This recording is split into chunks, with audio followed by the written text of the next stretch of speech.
9 a.m. We are back again to serve you nothing but the best of breakfast on TV. That is where you get it just as you want it. Spice? Trust me, we've got it covered. And then welcome to the WoezorTV Breakfast Cafe. My name is Randy Ahaji. The team is ready with all the ingredients in the kitchen, making that meal for you this morning. All you need to do is join the show via all our social media platforms. Feel free to drop your comments, suggestions, and messages under any of the live broadcast, and then we will read them out loud and clear. You can also send us a text via WhatsApp number 055-269-7939. 055-269-7939 is the number. Charlie, yesterday wasn't too productive for a lot of people because of the power fluctuations that we had across the country. But let me say big shout out to the team, the technical team that had to stay all throughout the night to ensure that power is restored. Charlie, it's not a joke. And for me, I want to also say that the people who decided to play careless with what happened yesterday, shame on them, because there is no need doing the usual partisan politics. It was a national issue that needed national attention. So big ups to the team that was at site yesterday to ensure that they restore power. I mean, this morning we realized that some areas also went off. When I was leaving home, I realized it went off, but I don't know if it has been restored. But it's a gradual process. Hopefully that problem doesn't come back to us again. But this morning there is a big conversation that we will take a look at: the delegate system of electing executives, parliamentary candidates, and also the presidential candidate for the various political parties. A ruling came yesterday, and that narrative must change. There are people who believe, yes, it is a long way to go. Others believe that, look, we need it now. And that is exactly what they have been calling for. I mean, I recall the conversation we've had with Professor Enoch Opoku-Entry some time back. He was more in support of this particular call. But this morning, we'll delve deeper into it as well. What do you also think the ruling by the Supreme Court as far as the delegate system is concerned? Now, it is open to party members, whether you are a branch executive or not. Once you are a card-bearing member of your political party, you are in good standing. And I think that is the clarification. When Karim comes, of course, I'll ask him about that as well. If you are in good standing, you pay your dues, you attend meetings, blah, blah, blah, blah, blah, then you can also go and vote when the time comes. Will that really help solve the issues of monetization as far as our internal elections are concerned? It's a major conversation for us this morning. But also, the WAFCON is ongoing. The Black Queens were in action yesterday. How did it go? Godfrey definitely comes your way with all the updates in the world of sports. The major leagues are also, lurking around pretty surely. I think later part of the month of August, the leagues should begin. Transfer is ongoing. People are quoting huge sums of money. I mean, how do you go and buy Morgan Rogers at that price? Morgan Rogers at then. Anyway, but the champions of England, we're still in the market looking for Vinny Jr. If we get him, Charlie, every other team should forget. We are winning the EPL, the Champions League, and all the other competitions that we'll find ourselves in. But Godfrey will bring us all the updates. And in the world of entertainment, Asantua, of course, will come your way with all the gist that you need to know. Shatta Wale, Stoneboy, again, all making headway, and the others. Let's wait to see what exactly she has in stock for us this morning. But the weather is looking bleak as well. It rained overnight this morning. Some parts of the country experiencing some rain showers as well. But the temperature currently is hovering around 24 degrees Celsius, so not warm at all. It's still cold. I don't know where you were yesterday between 3 p.m. to 9 p.m. Charlie, it felt like we're in Russia or Ukraine. The weather was very cold. Or you were in Logbatuta. Hey, Logbatuta is very cold. Logbatuta, Mejope, I hear a breeze also. Very, very, very cold. You know, so just be careful out there. Ensure you know how the weather will look like today as well. As I mentioned, the temperature is over around 24 degrees Celsius. It's cloudy and it's drizzling at some parts of the country. The temperature is expected to rise to 28 degrees later today, so a little warm. Possibility of rain showers also quite high. Very likely that it will rain at some parts of the country whole, and then its environs also expected to experience some rain showers. So please, we always advise you, stay safe. Once you realize that the weather condition is not favorable to you, just stay safe. If you find a place to hide, feel free and hide. If you don't have anything to do in town, stay at home. And I must also applaud the anti-flood task force. This morning again, I went through the Tessa Dam area. Charlie, they've done so well. They've opened the drainage system there to the point that, in fact, if it rains heavily, we only have to say inshallah, and we will pray to it that we don't go back to what happened on the 29th of June, as we saw it, right? Because that side has really been cleared. And as we heard, the demolition exercise and then the clearing of the areas will continue throughout Oyarifa, Damfa, and the other affected areas as well. Please, let's all collaborate and cooperate and ensure that we have a successful exercise, because the safety of all of us matters. And if that's the way to go, then let's ensure that that is done well once and for all. So that is it with how our weather condition will look like this morning. What's our motivation for the day? I always tell you, Charlie, take it easy on yourself. It's a gradual process. Don't be too hard on yourself. Know that it takes time to be great. Whilst waiting for that time, continue to work hard. Soldier on. Don't ever give up. Don't backtrack on whatever you are doing. Keep going on. Keep going. That is the only way. When you quit, that is it. Nobody really cares about you. But you need to continue working hard so you can become that winner. It's as simple as ABC. No too long talk on that as well. So that is it for the motivation for the morning. The team is ready. We'll take a quick breather. When we return, I'll introduce them, and then we can start off with our conversation. Stay with us. There is more after the break.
today as Ghana faces England. And the whole nation is ready. Shot on target. Oh, what a save! Benjamin Asari flying for Ghana. It's always safe. Every day, in the moments we love, we rely on clean and safe water that flows from Polytank.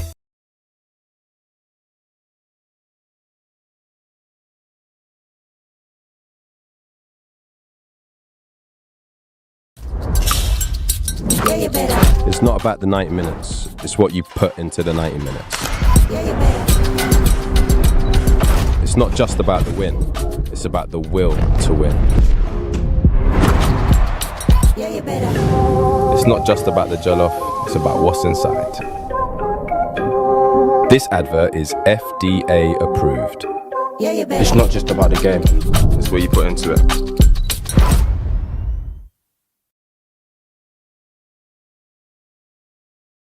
Now there's more Kivo inside. More to enjoy, more to share. Fortified with iron, zinc, and vitamin A. More Kivo inside, more joy for you. More Kivo inside. No matter who you are or where you are, Kivo has got you. Kivo Gary Soaking Mix, a taste of Ghana. Kivo you. This advert is FDA approved.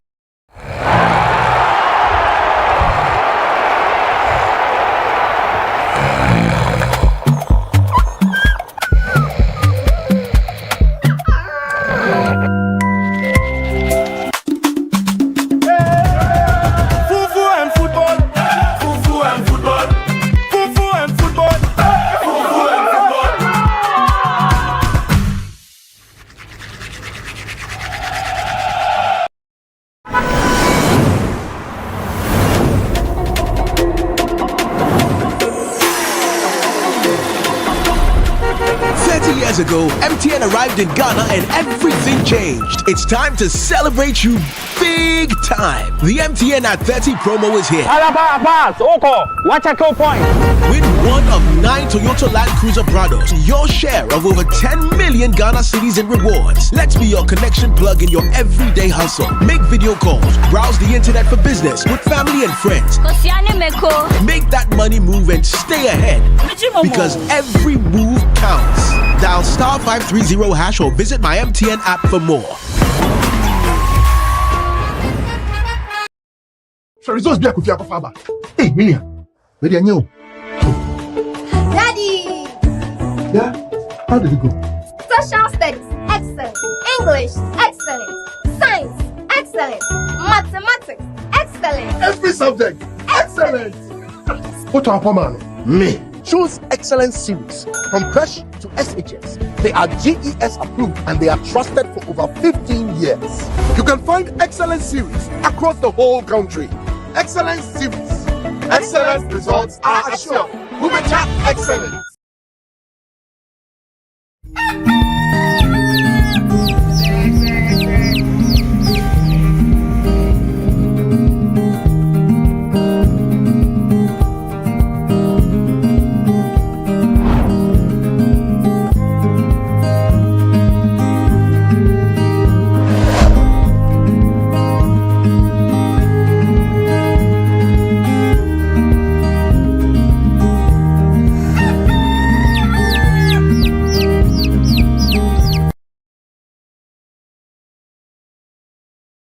Welcome back. Many thanks for still staying with us right here on WoezorTV. This is the WoezorTV Breakfast Cafe, and as I intimated, the team is set. What are we preparing this morning? Alaji Karim. I want to say Karim Grunza. Why is that man? Charlie Day. You know, all ages catching up with people. I'm sure. They would, some of them would eventually just find somewhere, hide quietly. Yeah. And enjoy their old age in peace. One of the maverick people when it comes to Ghana football. Absolutely. He's very loud. No doubt about that. Yeah. I remember some time back under the former GFA president. What's his name? He dealt with Nyantechi. He dealt with Nyantechi. He dealt with Nyantechi. Oh my God. Then I think his team went on relegation, or they were taken out of the league, and that was it. Anyway, Charlie, how are you doing? Very well, thank you. I saw your motorbike. Who, me? Yeah, that's a BMW motorbike. How much did you buy it? There's a motorbike. Charlie, you're a big man. Oh. You are behaving like a police escort officer. That bike, that bike. I'll call IGP so IGP takes a look at that bike because that bike needs to be checked. It's for my mechanic. It's for your mechanic? Yes. Hey! Yes. My car has a fault. So. Yesterday somebody gave you a title. Should I introduce you like that? I beg you. I beg you. Charlie, how are you doing? Charlie, very well, thank you. How is it going? It's a good morning. The weather is great. Yeah, I wish it would remain like this. No rain, but just cool, calm, just like yesterday. Hey. You know. But it's normal. Usually within this, getting towards the end of July, entering into August, is usually this cold. And okay. Yes, and so we should be expecting some more cold weather from now until we get into August. Maybe perhaps somewhere midpoint of August. So it's normal that the weather is like this. Because yesterday I was like, Charlie, what's happening? Am I not feeling well? Or but generally everybody had the same sentiments. I say, well, then I guess it's just the weather then. So yeah, it's really cool weather, really cool. Maybe we should find some space before the end, either tomorrow or so, and speak to the Meteo guys. Absolutely. So they tell us much more what we need to know, so we prepare ahead of time. Absolutely. Because this could affect some people. It was really cold yesterday. No, it was really cold yesterday. I mean, the married people, Charlie, it was for them. Why? Oh, it's nice weather. You the single ones, you go home and sleep. Cold weather and so. Yes, so you go. Wear jacket. You go. That's what I'm saying. That for the married people, yes, they are their own jackets. For the single people, you can wear jacket like the leather one I wore this morning. You get go see David. Or go and buy kuntu. You know kuntu? What's kuntu? Blanket. Yeah. Buy kuntu. I hide under it. But for the married people, it was weather for them. Yes. Anyway, when I grow up, I want to be like them. It's good. It's always good, though. Yeah, Charlie. Awesome. Charlie, but how is it going? Yesterday, I mean, let's just touch briefly on it. We'll have our in-house conversation. Hopefully later, Professor Entry, Dr. Jonathan Asante Ochiri, and also private legal practitioner, Justice Abdullahi. Hopefully they join us for this main conversation. But Karim, you have also been monitoring the turn of events yesterday when that ruling came. Your initial reactions to it? We live in a democracy, and in a democracy, it's always fair and nice that we get people testing the laws. And, when you have the Supreme Court giving one of such rulings like they did yesterday, then it tells you clearly that we live in a democracy. And in a democracy, there are laws or there are rules that govern what happens within a democracy. And yesterday clearly demonstrated that. I would not even want to go into the nitty-gritty of whether I side with the decision of the Supreme Court or I do not side with the decision of the Supreme Court. Irrespective of whatever my position may be, I think that the Supreme Court has decided on what they think is right and fair in the face of issues. And for that matter, political parties must start aligning or start operationalizing this decision of the Supreme Court. And so for me, I think that my focus would now be more on what I think political parties need to do in partnership with the Electoral Commission to ensure that at the end of the day, this new ruling or judgment that has been given by the Supreme Court is enforced to the latter. Now, what the Supreme Court is basically saying is that every registered member of the political parties should be allowed to vote in the party's elections. Okay? And so we are literally or basically just killing the delegate system of election and saying that we're not going to allow just a select group of people to vote during the internal party elections. I have not read the judgment yet, but so far the intel I'm picking is that this only covers that of parliamentary and presidential elections. So I'm unable to tell if it also applies to internal. So it goes beyond that. It covers even the national executives. So exactly. So that's what I'm saying. I'm yet to read the judgment to be able to ascertain exactly what the full scope of it is. But if that is the case, even better. Now, what that means is that in the past where we used to have a select group of people who were voting in these elections, now the Electoral College has been opened up, further wider to allow registered members of the party. So if Jonas, for instance, is a registered member of the NDC, in the past, if Jonas was not a delegate, in this case was not a constituency executive or regional executive or even a branch executive or former appointee, so to speak, what it meant is that Jonas did not have a say in who becomes his presidential candidate. Meanwhile, he is a party member. Meanwhile, he's a party member. And who becomes his parliamentary candidate, or who even becomes an executive in the party that Jonas belongs to. Now, basically, what the ruling is saying is that that should no longer be the case of Jonas. The mere fact that Jonas is a member of the party in good standing, right? In this case, that's what I'm saying. Now, let's look at how the political parties can ensure that it works. What would then be the definition of good standing according to the political parties? When they say that a member of the party is in good standing, is it someone who pays their dues regularly? Yeah. Or is it someone who participates in party activities? And how are you able to track their participation? Okay? So parties would now have to define what they mean by a member in good standing. And perhaps that will inform which member of the party will be qualified to vote. Beyond that, I also think that we are fortunate to find ourselves in a time where technology is prevalent and we can come up with any kinds of software developments or what have you. One of the challenges that one would foresee is issues of duplication, okay, or dual memberships. And we see that a lot. That there's some businessman somewhere, there's some contractor somewhere, or even individuals somewhere who hold party cards to multiple political parties. The person has an MPP card, the person has an NDC card. And so depending on which political party is in power, their allegiance switches. So it means that political parties would have to put a system in place in partnership with the EC to ensure that once you register with a certain political party, you are automatically blocked from registering with another political party. Fortunately for us now, we have the Ghana card. And every Ghanaian citizen has a unique national ID number. How do we incorporate that into the political party registration system, such that when I go to register for the NDC and my Ghana card is taken and attached to my application that, okay, so individual with so Ghana card number has registered with the National Democratic Congress, he's a member with the National Democratic Congress, I should not be able to register with the MPP again or register with the CPP. We should be able to create a system that checks that, so that it does not, get your opponent infiltrating your camp when it's time for voting and going to choose the wrong candidate for the party. I hope you're getting. So we need to be able to develop such a system to. So you are thinking that there could be that space for infiltration. Oh, of course, absolutely, absolutely. I mean, so one person could hold. Wow, people hold. It's not news. There are people who hold multiple party cards. Even when we're in school, there are people who had Tescon and 10 cards. And so depending on which party was in power at the time, they use whichever card to get what they want. Because that's the kind of country that we live in. You're looking for national service opportunity and say, which party do you belong to? Bring your party card and let's see.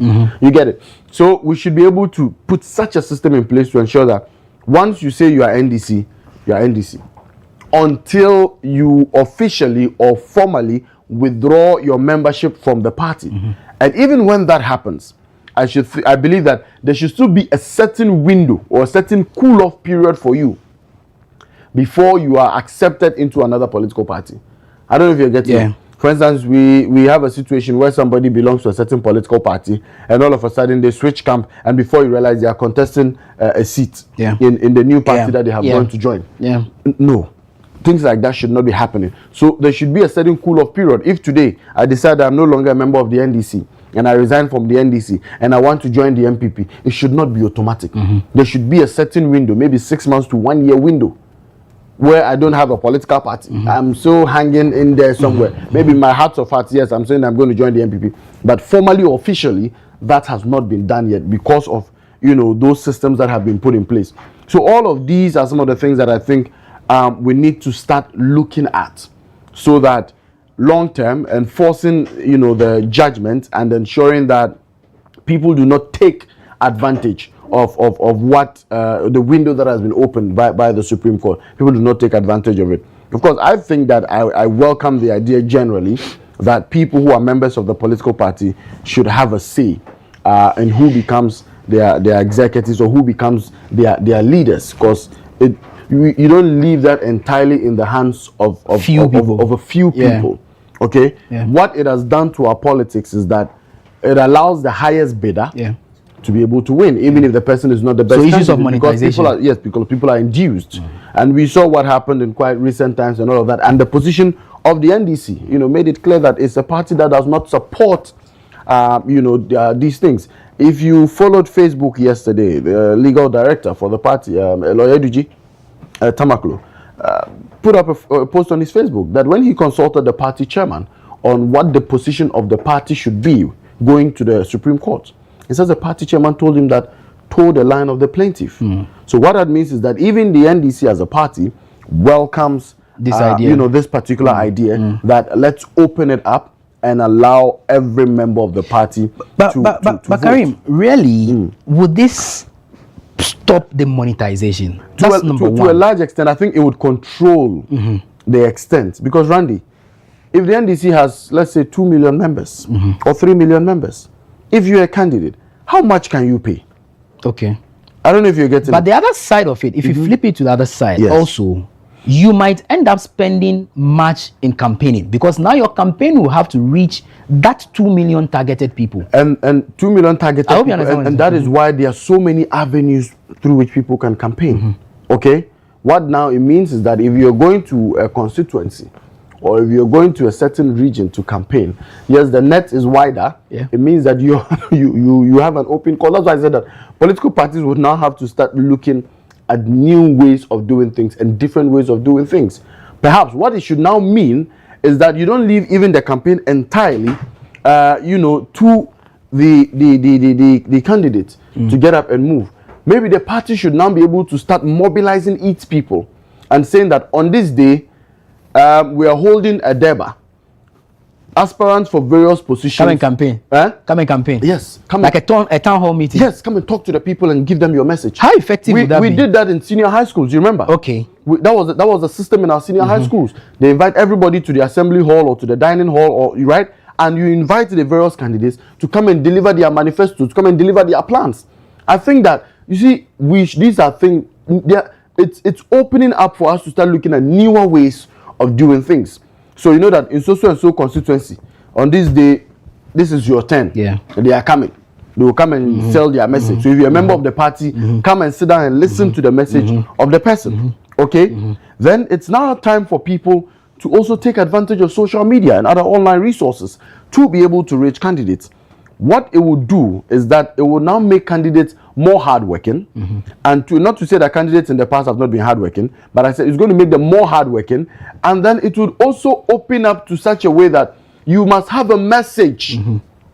Right now, it's no longer about your money and the caucuses or the godfathers or godmothers who back you, but it's also largely about what your message is, because you can tell definitely that in a system where you open it up, there will definitely be dissenting views, and there will be people who will see the reasoning in what some candidates might be saying, away from what it would have been maybe if just a select few.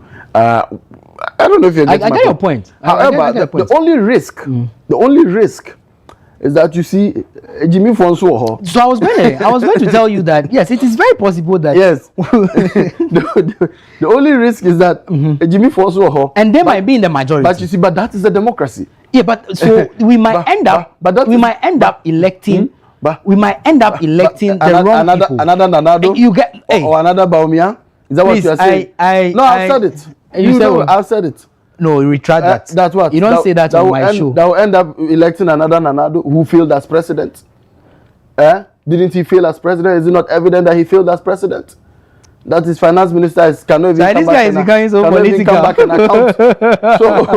So yes, the risk that we might have a certain crop of people who will vote for wrong people. But you see, that is a democracy, and that's why we keep saying that when the sensible people sit in their houses and keep quiet and say that they won't do politics, it is foolish. But the democracy should give us the right people to lead us, who be elected, so that we don't end up in the same hole that we are. That's why I'm saying that when the sensible people who can elect the right people keep quiet and sit in their homes and say they won't do politics, it is foolish people who come and elect their fellow foolish people. Okay. So this is an opportunity that the Supreme Court has given every Ghanaian, that decide where you want to be, go and register and be there, and have an opportunity to determine who becomes your president. Randy, you see, what it also does for the political parties is that when I invest in something, okay, I want to see it succeed. I don't know if you get my point.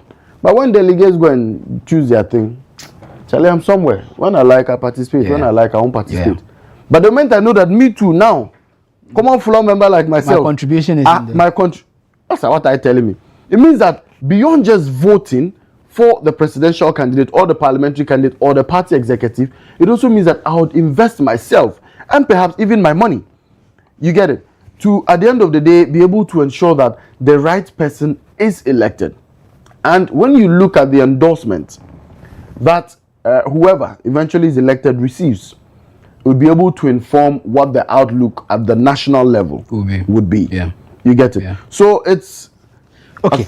Let me seek the views of Na as well, then I'll come back to you. No problem. Na, yes, I received the news as a very good news. It's something some of us have been calling for. And like Karim mentioned, Karim has said a lot. I wouldn't talk too much about it. But you come in, you say you disagree. Why? You are not for it. Why? You were throwing your playback that action for me. But what's your view on this? So, you see, we usually have conversations about young people wanting to venture into politics, and then the bit of the financing comes in, and how you have to be sorting out delegates, and no matter how intelligent you are, how passionate you are about the thing, and how you really want to serve people, that factor about money deters a number of people. And so you find a lot of young people who are so eager to serve, who are so eager to take up leadership positions to serve the party, serve the nation, but some way, somehow, the people with a lot of money or who are financially endowed tend to get into these spaces rather than the people who would actually want to do the work. And so the highest bidder, as Karim said, the highest bidder wins. And you should have seen even the branch elections that was happening recently. Randy. People throw money. Like it's an eyesore. Branch elections. Are you serious? You have no idea. See, in one particular branch, I saw a video. One person was, he went to supervise kind of thing, and as they were counting the ballots, there was like macho men. There were macho men. Branch elections, bruh. And like branch day. Because that is the base. That is the base. Day. Interesting. You understand? Yeah. Those who are banging their hopes on rice and TV and motorbikes. By now, somebody they wait say that candidates go bring them around. They go gather go pay bride price. They go gather take go pay bride price. See.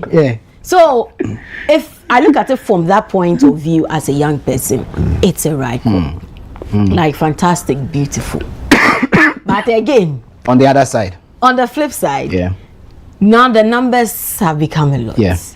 And if a candidate wants to meet all these people, now it even puts pressure on the candidates now, because previously some of them would want to sort out their delegates, give their kids scholarship, get them jobs, put them here, because they know that when it's time for elections, the very people are going to vote for them.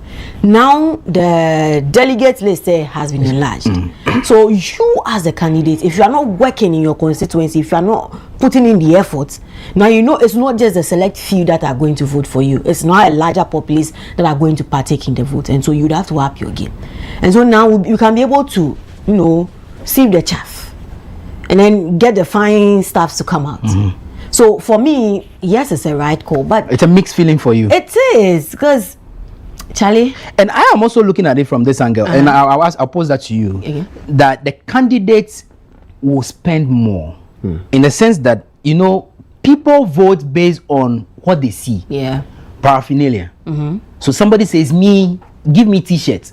Look, during 2024 campaign, that was what I witnessed across the regions that we went to. People were dying just to get t-shirts, scarf, anything paraphernalia. That's what they want. At the end of the day, the most important thing is that you have opened up the system to allow people to decide on who you want to lead them. it also takes away the conversation around vote buying. Yeah. Because with the delegate system, what you see is vote buying in its full glory. Yeah. Okay? Yeah. That a select few are those who are getting whatever it is. But if I know that the 1,000 cedis or 2,000 cedis or 5,000 cedis I'm giving to one delegate, that 5,000 cedis can print quite a number of shirts. If you are printing from China or somewhere, you can print like, you get it, you are printing a lot of shirts. Maybe like 100 or 200 shirts with that amount of money if you're printing from China at a cheaper cost. So at least you know that as for the paraphernalia there, it will be able to go around. But like I said, let's not dwell more on that. What I am seeing is that this is an opportunity for political parties to put in the necessary reforms that we have been waiting for. I think that political parties have been run anyhow in our country for a very long time. And it's a perfect opportunity for us to put in those reforms. And don't also forget that it might also be another perfect opportunity for us to start discussing issues of political party financing. So every candidate is given a cap as to how much you can spend and how you can go about your campaign. I don't know if you're getting my point. But that will largely depend on the party's rule or whatever they put out. The reforms that's what I'm saying. So reforms. The reforms that the parties will put in place and say that, look, for us in the NDC, this is the new system we are rolling out. No candidate gets to go around any constituency on his own. The party would organize and invite you to come and campaign, come and sell your message. But don't forget also that if that should be, the party leaders have favorites. In terms of what? Candidates. No. You see, no, they do. No doubt about it. No doubt about it. What I'm saying is that at the end of the day, everybody's going to file. Okay, so when you file, after you have filed, the party says that we've closed nominations. These are the number of people who have filed. Today, we are going to Logbatota. So all candidates, Logbatota. Let's meet them. You understand? Come and sell your message to Logbatota. And even now, because it is the party is able to mobilize and say, okay, we have zoned the various regions. So maybe Ashanti region, you have a lot of constituencies, 47. So we are breaking you down. Maybe 5 constituencies at a time. We are meeting here on this day at this time. Then after that, we'll move to the next. After that, Randy, you see, it saves the candidates money. It also saves the party money. And it makes the process easy and seamless. So after the party has done these things for the, all of the aspirants, the rest is for you to find your other means of reaching out to people. And that is where the mass, thing comes about. You obviously cannot tell me that His Excellency John Dramani Mahama went to every household. No. You understand? Or went to meet every party member. Nope. He just did what he had to do. Make sure social media is working. Make sure you're taking advantage of traditional media. And also make sure that, yes, definitely you are reaching out to the party base, the people who matter within the party. You see, and like I said, member in good standing. The political and that is the clarification that we will need. Yes, do not have to clearly define who is a member in good standing. Are you a member in good standing? Why not? Of your political party? Do I look like I'm crippled?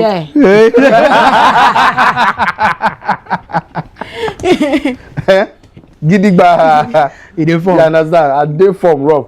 So those are things I would have to look at, clearly define it, what the scope is and how does somebody even meet that criteria of a member in good standing. You get, so it's I think that it's a welcoming news, and we must really push for the needed reforms within our political party systems. And then you see, it gives a lot of young people an opportunity to also take up leadership positions in their party. Because you see, Randy, in the past system, which was largely a delegate system, and so it's cults, caucuses. You needed certain people. So you can have candidates sit in their homes, they won't do any work. Nothing. The calls work for them. We fight among ourselves. Election day, they come and distribute the money. That's true. And then the person wins. And that's why people say, but they win. But in this new system, it gives everybody a level playing field. And for all you know, people would even decide that, now that I know that I can vote, I'm also mobilizing other people whom I know are also in good standing who can vote. And we'll mobilize resources for our preferred candidate to go and win the election. Now we know the 2 major political parties, and I want to believe the other political parties are also reorganizing themselves. Absolutely. Internal elections are already ongoing. Like you mentioned, the branch elections have already been done by most of the political parties. Does this take effect from the next level, of the party reorganization? Because now I think the NDC is heading to the constituency level. Yeah. Is that when we got to see this? No, I think. Or this comes after? I think there's some window that has been given. I think it's about a year or 12 months or so. I haven't read the that side. Okay, I also didn't get that. I saw somewhere yesterday. I think there's some window that has been created, about 12 months window or so, allowing the political parties to put things in place, and they've been told to work with the EC to ensure. You see, that's so reforms. Technology would come inside now. Previously, when people were using correction flute, or how do people call it, tickets, to remove people's name and put people's name, all of those systems will change now. Okay. So hopefully we're able to see the right reforms going forward. Very well. Yeah. We will activate the phone lines for viewers to also join and share their thoughts with us on this particular conversation that we're having. What do you make of the ruling by the Supreme Court that says that political parties should allow registered members to vote? I mean, to a large extent, even constitutional amendments of the political parties now is open to every member of the party, right? So if there is that room for us to go and decide that we want to amend this part of our constitution, the layman or the poor man who is a member of the party can also now come and decide. But now I am afraid, so I want you to come in from that angle before we take that break and come back and pick the calls, that Karim mentioned that if you are not careful, the larger number of the laymen out there might also form the cult and vote for, again, the wrong people. Randy, when you say the wrong... Oh, no, let not talk. Let not come in small. Okay, now you come. No, this matter, the Makumasu. I have an interest. But anyway, now. But let's hear from now, then you can come in on that. I am just asking the questions anyway. Yeah. So, you know, with everything, it comes with the pros and cons of it. And I think this is one of the cons we would have to deal with regards to the abolition of the delegate system now. So, it will be a lot of work, especially for the correct candidates. Okay, the very correct candidates. I remember one time in student leadership, a friend told me something that I think he quoted from Plato. He said that if the wise people sit at home and they do not get into leadership, the foolish go and decide for us. Foolish, and then they would now have to abide by the biddings of those people. So if you know you are an ideal candidate, just like Karim said, members in good standing who knows that candidate Haji is correct. Maybe candidate B. But candidate Haji does not have the larger masses following him. So you have to find your way to mobilize the larger masses to follow you. Sell your message. Forgive me, there are people who are so dumb to the point that they will support their person who is like them. And he will have the numbers. I get it.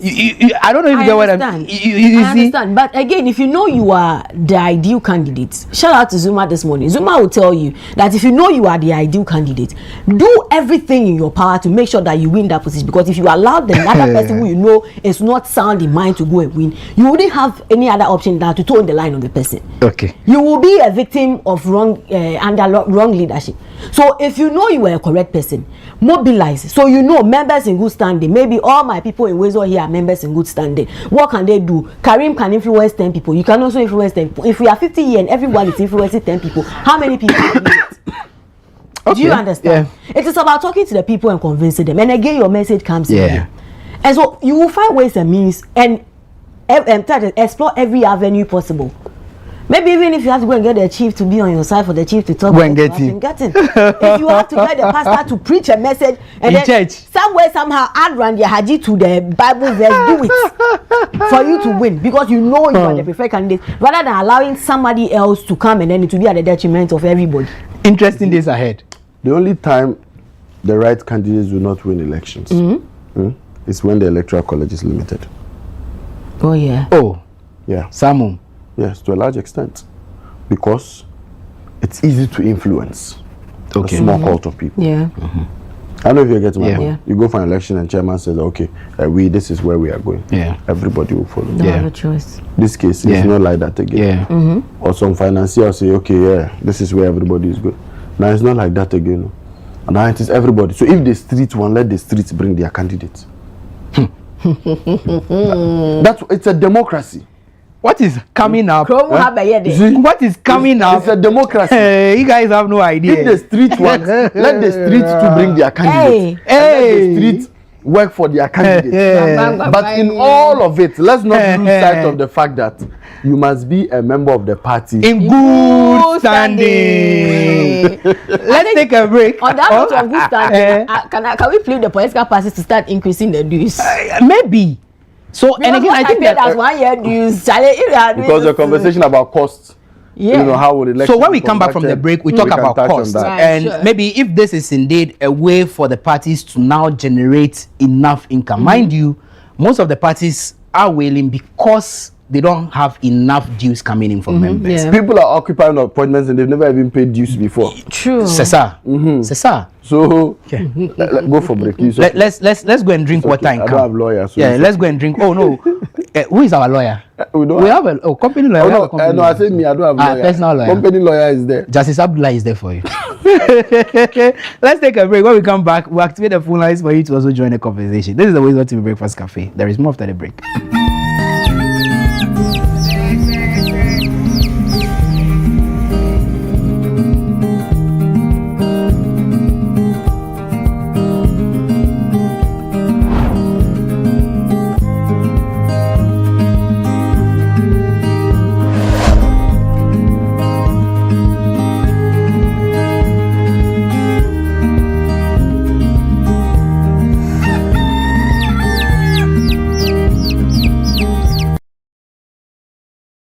And there they are.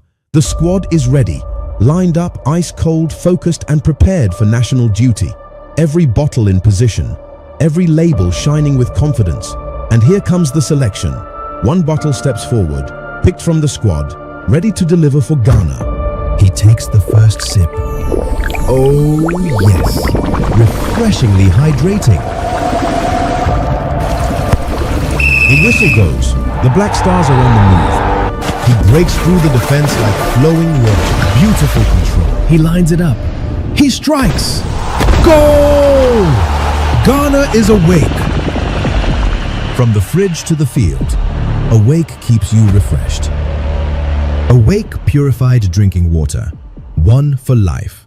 Proudly supporting the National Cardiothoracic Center. This advert is FDA approved. Only a father can understand. Only a husband can understand. Only a man can understand. Prostate cancer. It's about more than fear of cancer. It's about fear of losing urinary control and sexual function. That's why more men turn to Jackson South for robotic surgery than anywhere else in South Florida. Get the facts at jacksonprostatefacts.org. Miracles made daily.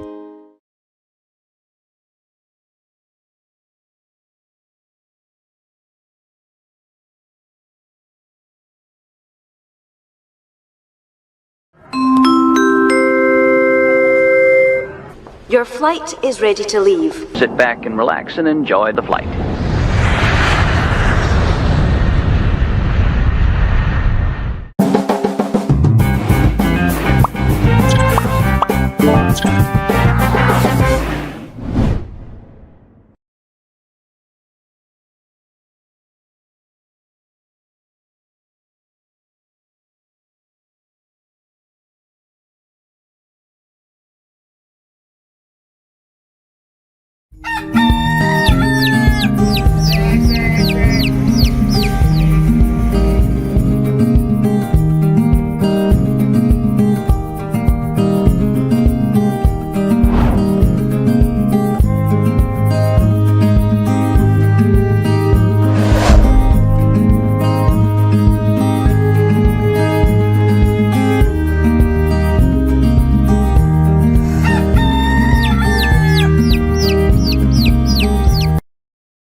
Thank you for still staying with us. This is the WoezorTV Breakfast Cafe. Welcome back.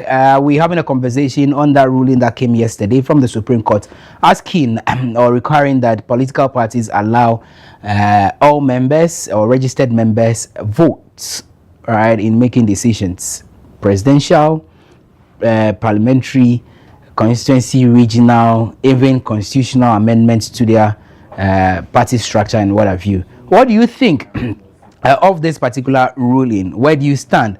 Will this go a long way to end the monetization that we keep talking about every now and then? And I'm happy that Professor Enchi will be joining us. If you read his book, I mean, he mentioned it, right? But we'll talk to him later around 9 a.m. for this same conversation. But the phone lines are activated now. 055-269-7939 is the number. You can also send us a text via the same number.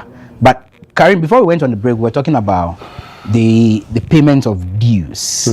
Is this also the time and the opportunity for the parties to restructure how they take dues? How is the dues taken? At least now it's online.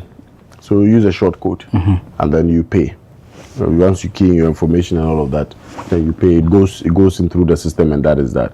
So like I said, this generally calls for large-scale reforms within the political parties. And so it's a perfect opportunity for both political, all the political, when I keep saying both political parties, because what does it? The rest, they know what they are used for. Oh yes. Oh, Charlie. You see, that's what that you, some of you can't see. Oh no. Me, I'll say. No, don't do that. There are we have more than 10 political parties. Yes, we know what they are used for. Okay. They have their use. That is why they are still there. They have their use. We run a two-party state in Ghana. Hold on. Let's pick our first caller. I'm not sure Dr. Kwame Nkrumah will be happy with you this morning. Hello, good morning. Hello, good morning. Please, your name and where are you calling us from? My name is Fred and I'm calling from Bogoso. Okay, Fred, let's hear you. Yeah, I feel this problem is actually what we are having in this country. Because I feel, for instance, you get politicians paying huge sums of money for filing fees and other things. So when they come in, they are now trying to get their money back, because some of them borrowed, some of them went to financiers for the money. So when they come in, they are now looking for ways and means of getting their money back. So they are not having the country at heart. So if at least we can look at it from that point of view, I think it will help the people in the country.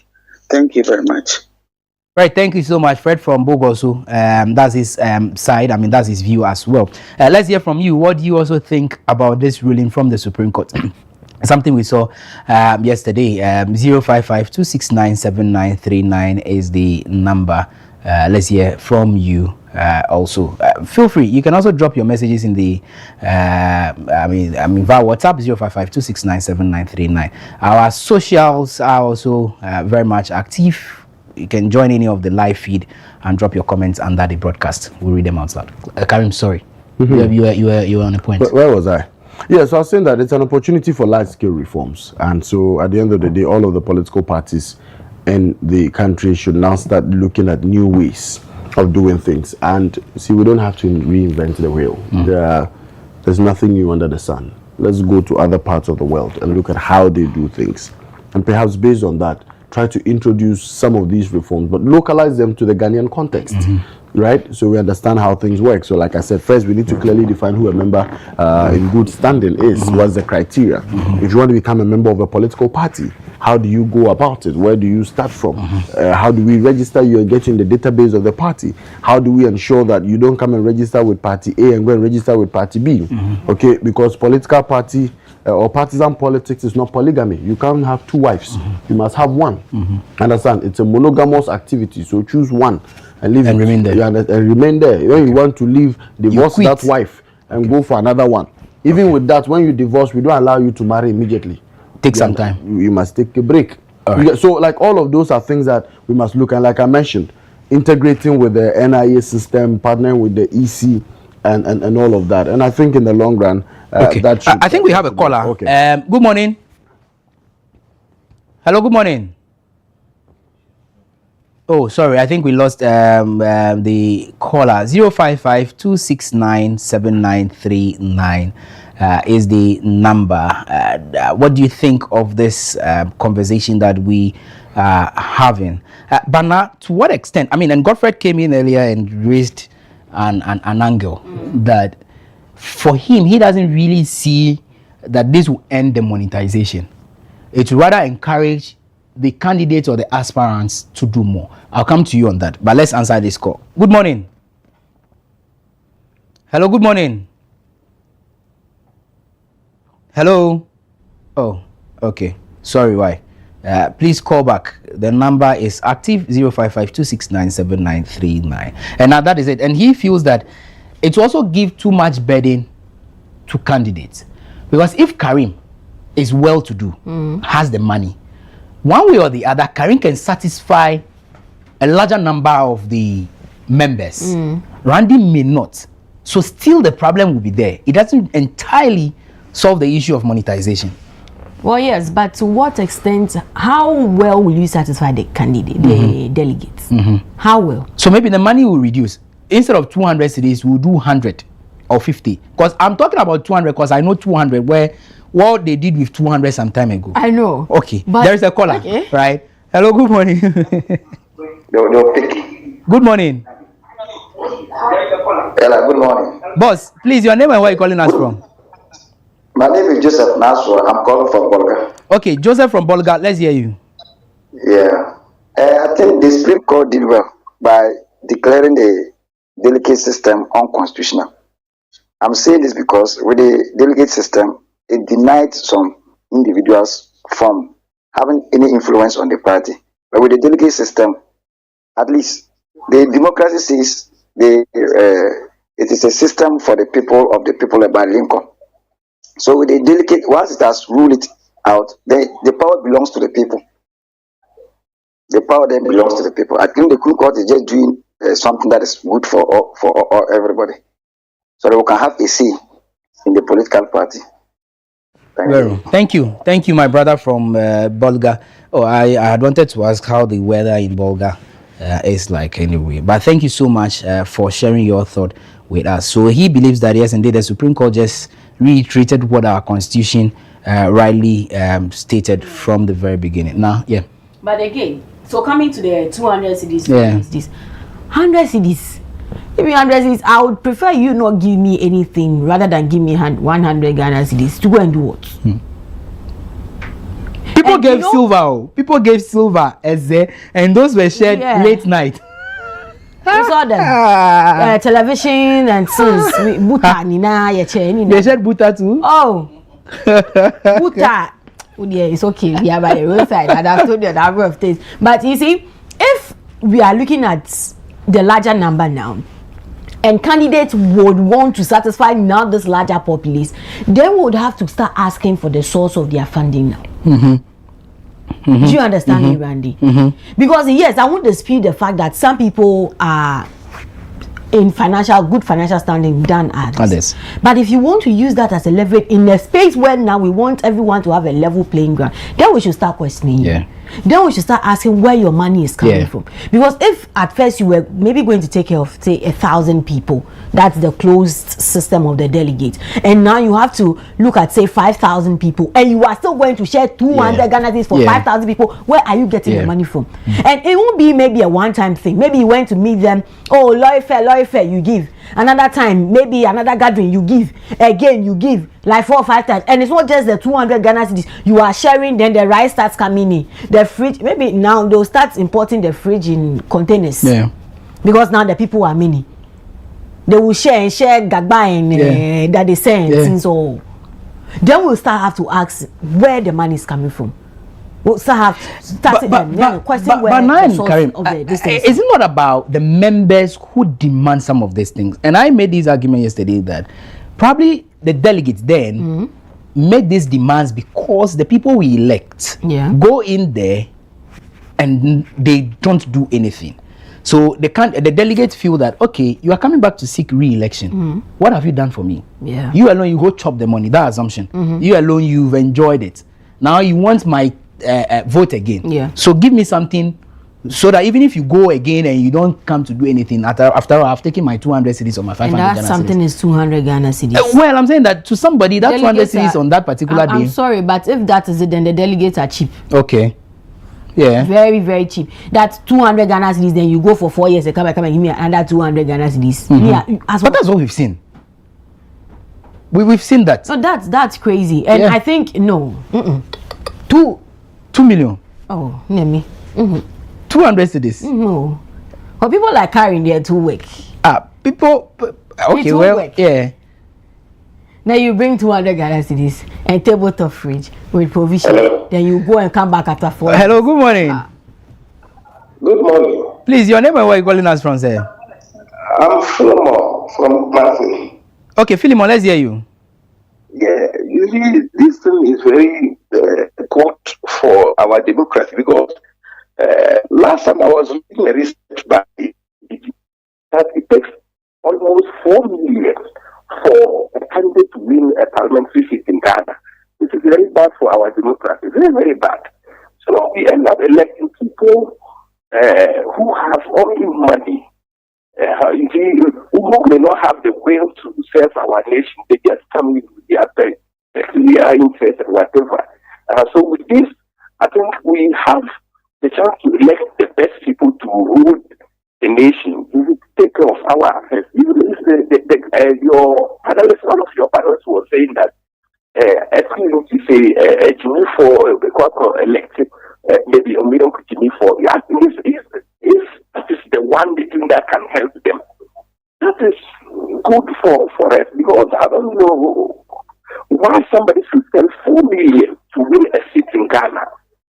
It's very bad. Thank you.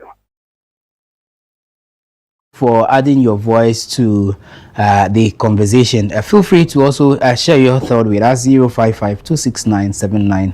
055-269-7939. So far, most of you believe that it is a good call. What we have heard from the Supreme Court is a good call. Hello, good morning. Hello. Good morning. Hello, good morning. Please, your name and where are you calling us from? How are you? I'm fine. How are you? My name is Kwasare. Okay. Calling from Afiama in Pukwase. Please go ahead. The discussion that you are having on your this thing is very well educated, but it will be good for the parties to allow all members to vote, because when you allow all members to vote, that will be very clear and they will know the members that they are having. So I hope that will be better for the parties to allow all their members to vote. Thank you, sir. Thank you, Kwesi from Bogosu as well. Thank you so much for joining us this morning. Are we to be looking at building human capital than focusing largely in financial manipulations? If we want a more sanitized system of democracy void of possible corruptions. Okay, thanks for that message as well. Who else do we have? I think I got some messages earlier. Hello, good morning. Good morning. Please, your name and where are you calling us from? Yeah, I'm Isaac Nati, calling from Atisewa. Okay, Isaac, let's hear you.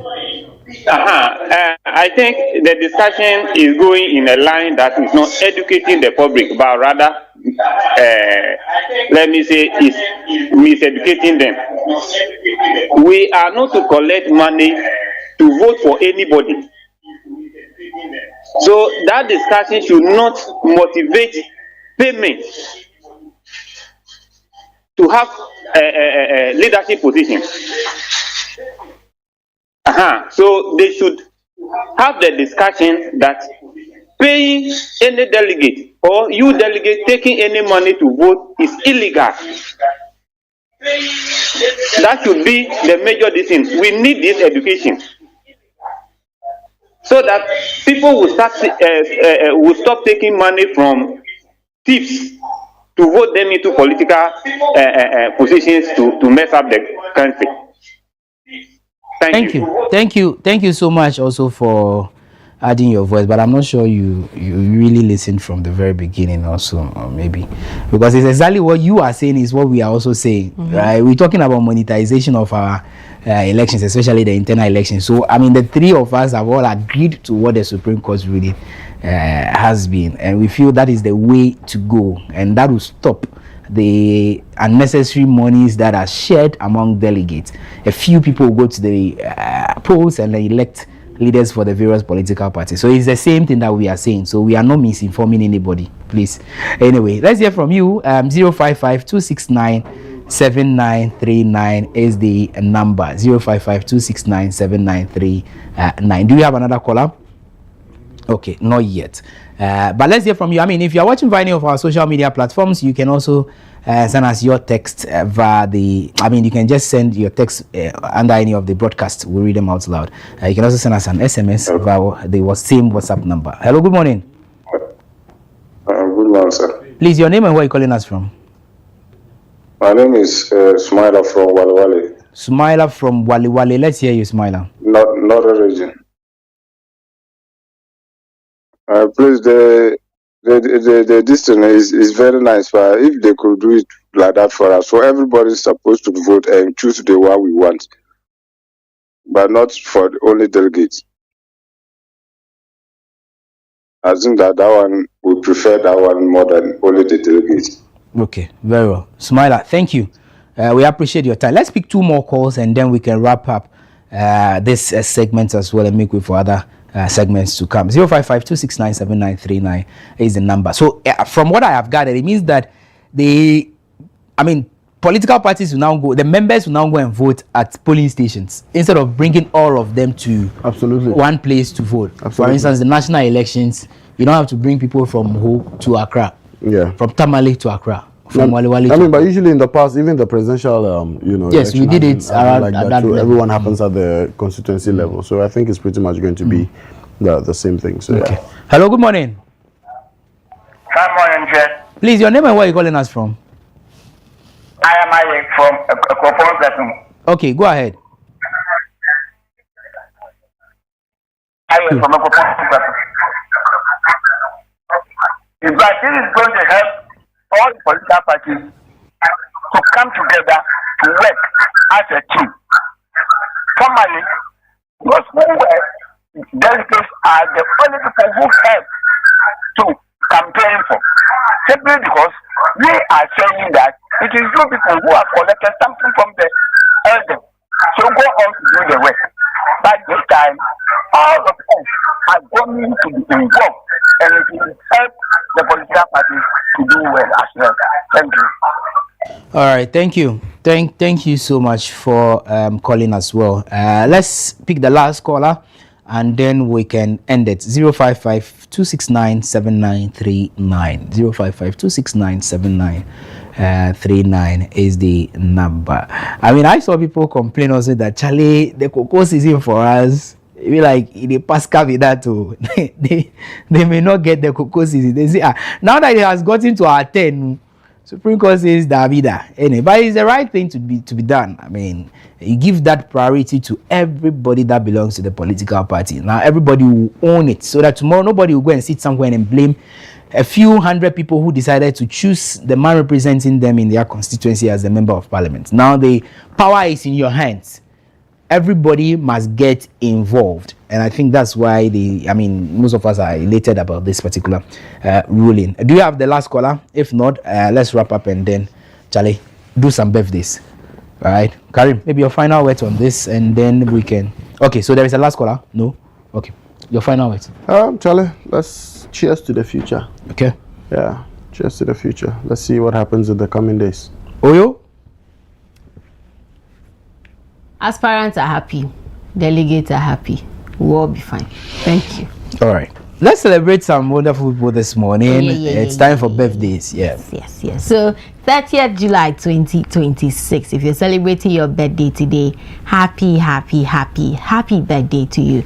All too soon we are Catholic bringing July to a close to. So if you're celebrating your birthday today, we share with you on your special day. Let's get into our list of celebrants real quick and see who we are celebrating here this morning. Jacqueline Amankwa, it's your birthday today. Happy birthday to you. May your day be blessed. May your day be amazing. And this is coming from Clark to you. He says, my favorite person whose presence is a beautiful reflection of grace and elegance.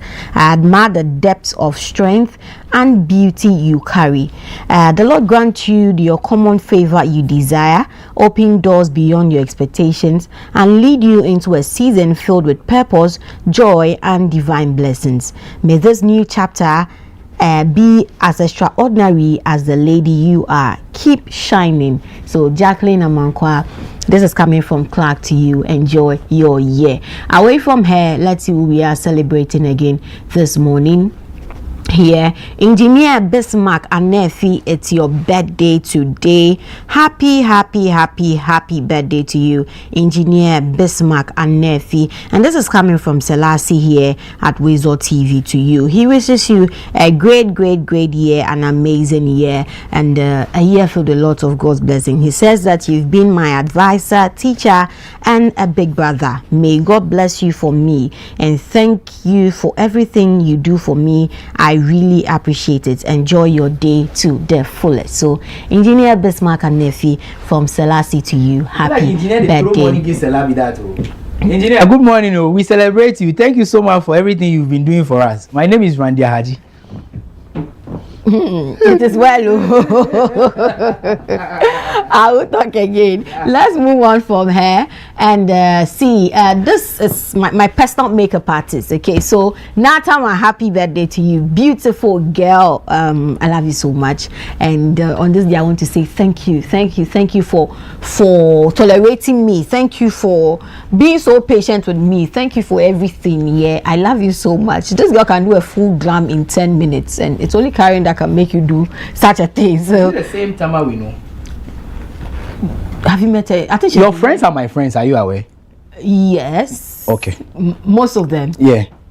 I don't know whether you know. And it's the same with Karim. Yeah, but most of her friends don't call her Tama actually. Okay. Yeah, so perhaps you will keep it like that. Yeah. So now, happy birthday to you, my darling. Send the Momo number. I love you so much. I really appreciate you. Now, please, Karim is giving you Momo today, so I'm sharing your contact with him right away. And I love you. And yes, see you on Saturday. Please come early. I will be late, so I'm telling you ahead of time.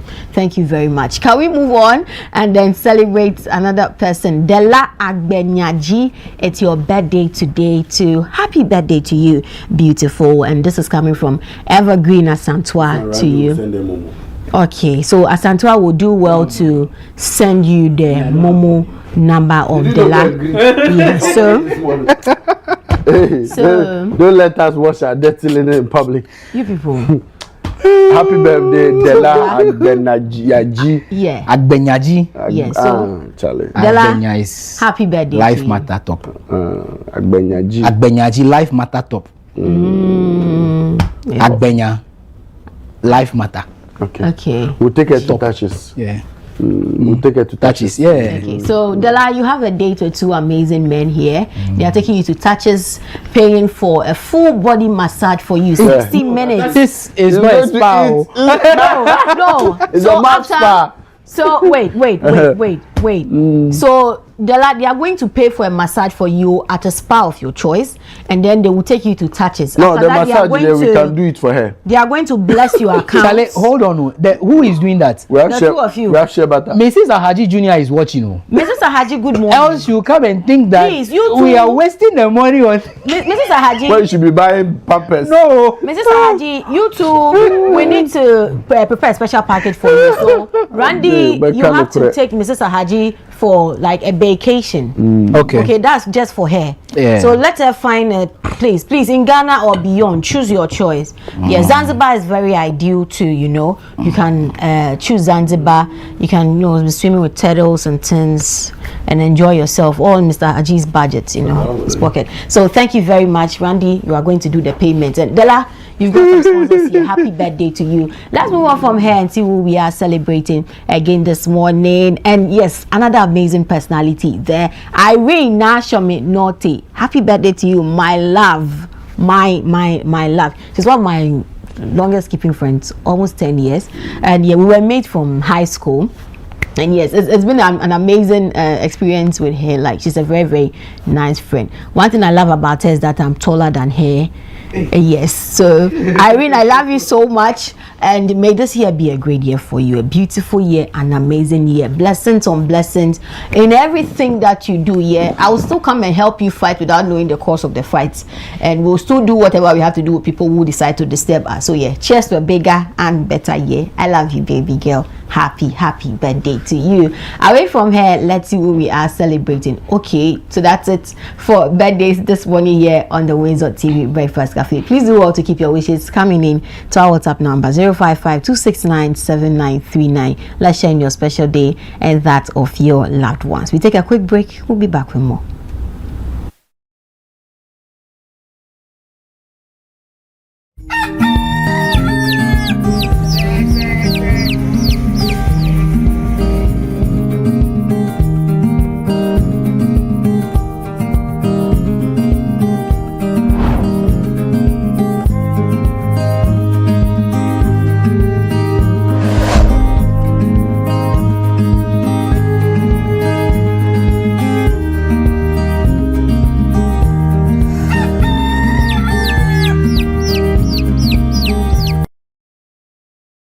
Gentlemen, I've got some bad news and some good news.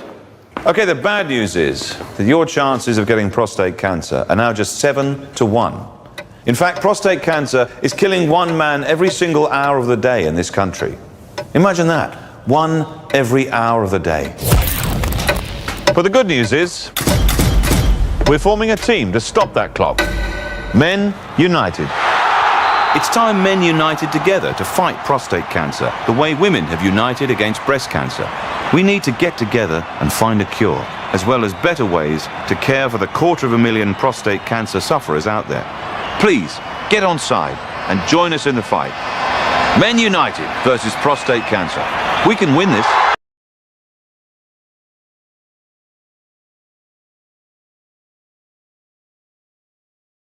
Okay, next one. Sit down. Look to camera. This is what it looks like to be exceptional, to stand out from the crowd, to make history.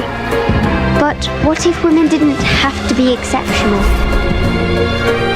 What if they didn't have to be the first, the best, or the only woman? What if being a female engineer wasn't remarkable? What if women and men could compete as equals?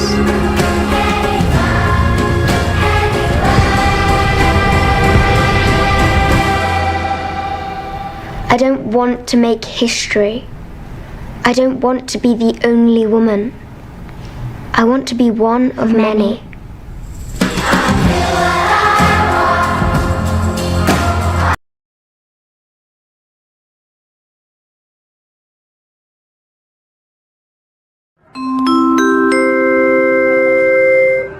Your flight is ready to leave. Sit back and relax and enjoy the flight.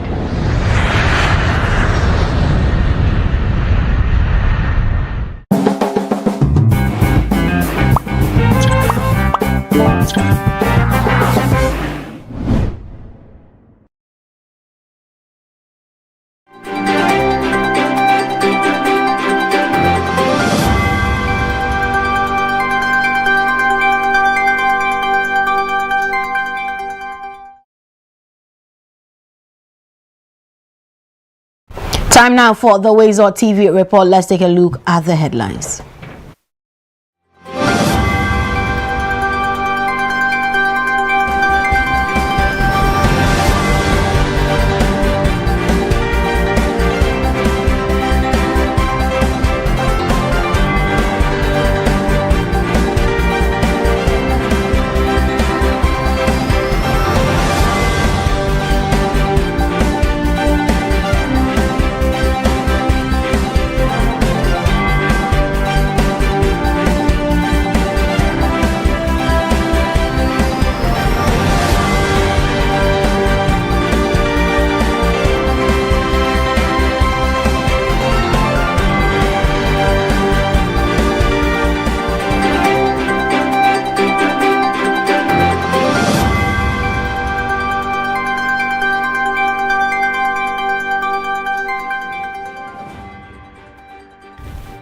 Thanks so much for joining us. Now let's settle in for the details of the stories. Vice President Professor Nana Jane Opoku-Agyeman has reaffirmed government's commitment to strengthening basic education through improved school leadership, governance and sustained investment in teaching and learning. Speaking at the 5th Quadrennial National Delegate Conference of the Conference of Heads of Basic Schools in Koforidua, she described head teachers as the backbone of the education system and pledged continued support for infrastructure development, professional training, ICT integration, and better school governance. She also urged delegates to share ideas and develop practical solutions to improve learning outcomes nationwide. Basic education is the foundation of national development, and whether it is in the private sector or the public sector, it is important. So the quality of learning at this level will determine the future of our children and ultimately the future of our nation. It is therefore imperative that we pay attention to our head teachers. The head teachers, you are the leaders of the academic experience of our children. An effective head teacher is expected to implement reforms, manage finances, integrate technology into instruction, and respond to the diverse needs of children and of your staff too. To fulfill these responsibilities, head teachers require adequate resources, continuous professional development, supportive policies, and strong institutional backing. The government remains fully committed to strengthening the basic education sector to enable head teachers. Now, the West African Examinations Council, WAEC, has released the provisional result of the 2026 Basic Education Certificate Examination BECE for school candidates. A total of 620,243 candidates from 20,789 schools sat the examination, with the results dispatched to schools and available on WAEC's online portal. WAEC also sanctioned candidates for examination malpractice, cancelling the subject result of 496 candidates and the entire result of 105 others. The council withheld the subject result of 119 candidates and the entire result of 48 candidates and the subject result of 2,722 candidates from 229 schools, pending investigations, with final decision expected by 31st August 2026.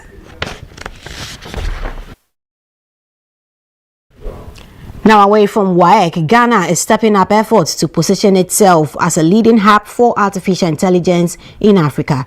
At the 2026 Ghana AI Summit in Accra, government announced new measures to accelerate the implementation of the national AI strategy, including plans for a national AI delivery framework and major investments in digital infrastructure and skills development. There's more in the following report. Ghana's national artificial intelligence strategy is moving beyond policy into implementation.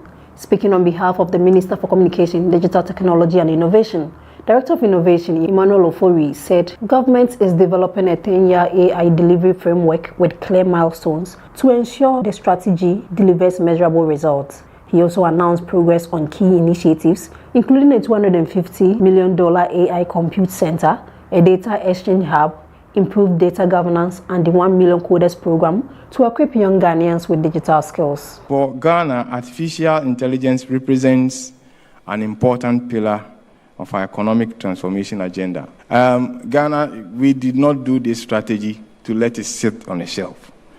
And so I'm happy to announce that we are working with all our UN partners to have what we call a national AI delivery framework put in place for the next 10 years with clear milestones for each year so that we can monitor our growth and prove our critics wrong, that this strategy will be implemented. Beyond government policy, the summit also focused on partnerships with the private sector to accelerate AI adoption. Meta reaffirmed its commitment to supporting Ghana's AI ecosystem, describing the country's AI strategy as one of the most advanced on the continent. The company says millions of Ghanaians are already using Meta AI through WhatsApp, Facebook, and Instagram, while developers continue to benefit from its open source AI models. We at Meta are already seeing the impact of AI. We're seeing millions of businesses integrate the Meta AI API and serve their customers better. So we remain committed to working alongside the government of Ghana and many other governments who have used our open source models. We remain committed to working with businesses and we remain committed to ensuring that as many people who want to use AI have the option to do so. This year's Ghana AI Summit is being held under the theme Artificial Intelligence for Economic Growth and Job Creation, Innovation, Inclusion, and Future Jobs. The event also features AI innovation challenges, technology demonstrations, and discussions on responsible AI governance aimed at positioning Ghana as a competitive AI destination. For WoezorTV, Rachel Asamoah. Now away from that, the National Information Technology Agency, NITA, has officially launched the 2026 National ICT Week celebration with a call for stronger collaboration to accelerate Ghana's digital transformation and unlock new opportunities across the country's digital ecosystem. The 2026 National ICT Week will be held from 17th to 20th August, featuring technology exhibitions, policy dialogues, startup investor engagement, and discussions on artificial intelligence, cybersecurity, and digital innovation. The Technology Agency NITA has officially launched the 2026 National ICT Week celebration with a renewed call for collaboration to accelerate Ghana's digital transformation and position the country as a leading digital economy in Africa. This year's celebration is themed Innovation at Scale, creating opportunity across Ghana's digital ecosystem, emphasizing the need for technology to improve lives in every sector, from education and healthcare to agriculture, business and public service delivery. Speaking at the launch in Accra, Acting Director General of NITA, Yao Amwa Yeboah, said, Ghana must move beyond observing a global technological advances and take a leadership role in areas such as artificial intelligence, cybersecurity, fintech, and digital infrastructure. The future will not wait for us. The digital economy is being built today. The question is not whether Ghana will participate. The question is whether Ghana will lead. I believe we can. I believe we must. And I believe the National ICT Week 2026 will be another important step towards making that vision a reality. The 4-day event, which will be held from 17th to 20th August 2026, will feature a major technology exhibition, high-level discussions on artificial intelligence, cybersecurity, digital finance and digital sovereignty, executive policy dialogues, startup investor engagements, and strategic partnership sessions. To our technology companies, this is your opportunity to showcase Ghanaian excellence. To our startups, this is your platform to attract investors and partners. To our universities and researchers, this is your opportunity to shape national policy through knowledge and innovation. To our corporate partners and development agencies, this is your opportunity to invest in Ghana's digital future. The National ICT Week is expected to serve as a platform for showcasing Ghanaian innovation, fostering partnerships, and advancing the country's ambition of becoming a preferred destination for digital investment and technology talent in Africa. For WoezorTV, Rachel Asamoah. Now, in other news, the Supreme Court has declared the delegate system used by political parties to elect their presidential and parliamentary candidates unconstitutional. In a 5-2 majority decision, the court ordered all political parties to adopt a more inclusive voting system that allows every member in good standing to participate in presidential and parliamentary primaries within 1 year. The ruling is expected to reshape internal party democracy, requiring parties such as the NDC and NPP to amend their constitutions and electoral guidelines to comply with the directive.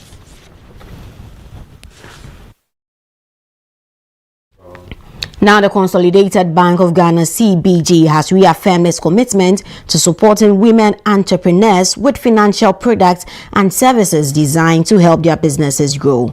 The commitment was made at the 6th Women in Trade and Investment Conference in Accra.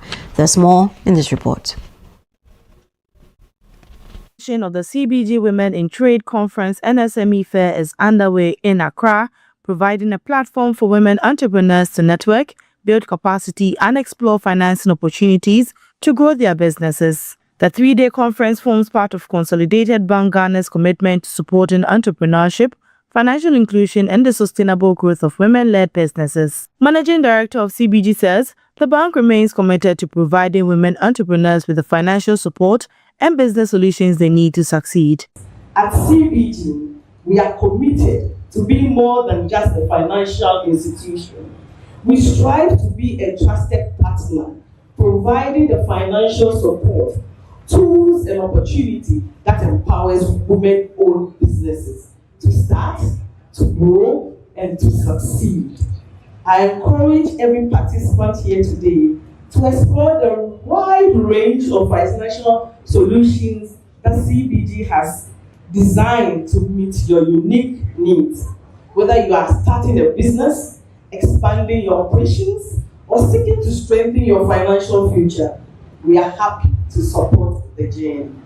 Representative of the Minister for Gender, Children and Social Protection said women continue to face barriers to growing their businesses, stressing the need for greater support to help them expand and contribute to national development. The theme for this conference therefore speaks directly to those barriers and reflects our collective responsibility to ensure that women are not only active participants in Ghana's economy, but are equally positioned to grow businesses, create jobs, access regional and international markets, as well as contribute meaningfully to the national development.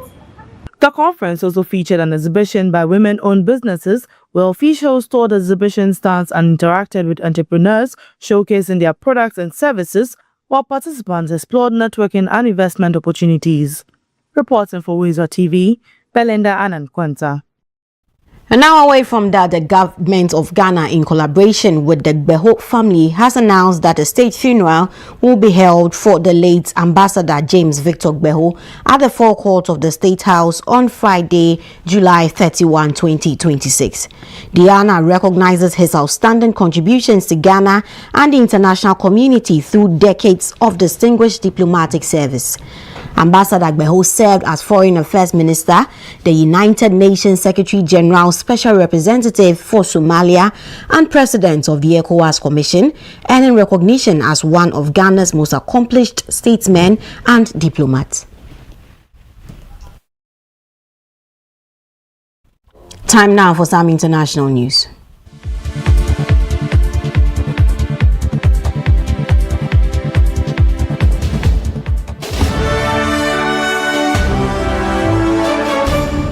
Now, former top U.S. health official Anthony Fauci declined to answer questions during a U.S. Senate hearing on COVID-19, invoking his Fifth Amendment right against self-incrimination.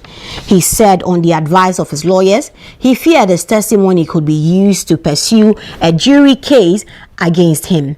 Fauci, who previously led the National Institute of Allergy and Infectious Diseases, said he had testified before Congress several times on COVID-19 and its origins.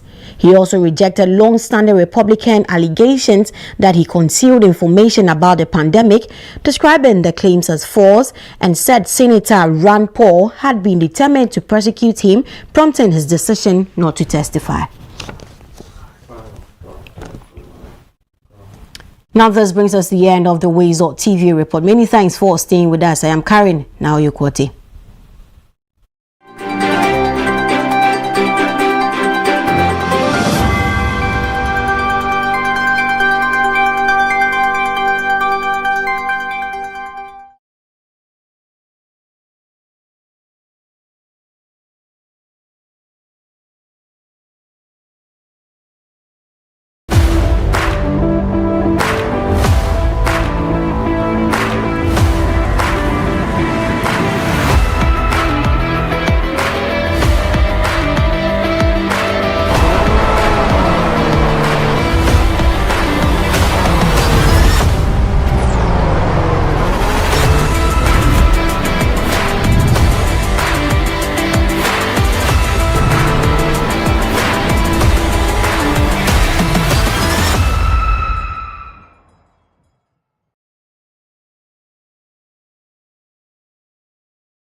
From the heart of our forests, where the beautiful gigantic baobab trees reside, to the city where culture meets tradition. Pulse of Accra, where the energy of the people fuels the nation's spirit. To the cascading beauty of the waterfalls, where the earth breathes life. Perla natural mineral water. Purity comes from nature. Hey, baby. I missed you so much. What are you doing right now? Emeka, I'm in the car now with my family. We are going for lunch. I'll see you in the office on Monday. Yes. Sometimes you don't have a way out. This Emeka is a very funny guy. With SportyBet, you do. Because with our maximum cash out availability, there's always a way out. SportyBet, winning is now that easy. Star Oil has been in Ghana since 1998. The reason we are able to provide fuels at affordable prices is because we use our own trucks as much as possible, and so we are able to use our haulage income to subsidize the fuel at the pump. We also run these stations with our own staff. Other competitors use investment partners and retailers who they pay significant margins to run their forecourts for them. We also have deployed IT infrastructure across the country to allow us to be able to manage these stations efficiently. All our vehicles have trackers and we monitor them real time. So more and more our loyal customers have come to know Star Oil not just for low prices but also for quality products. Star Oil, quality and affordable fuels for all.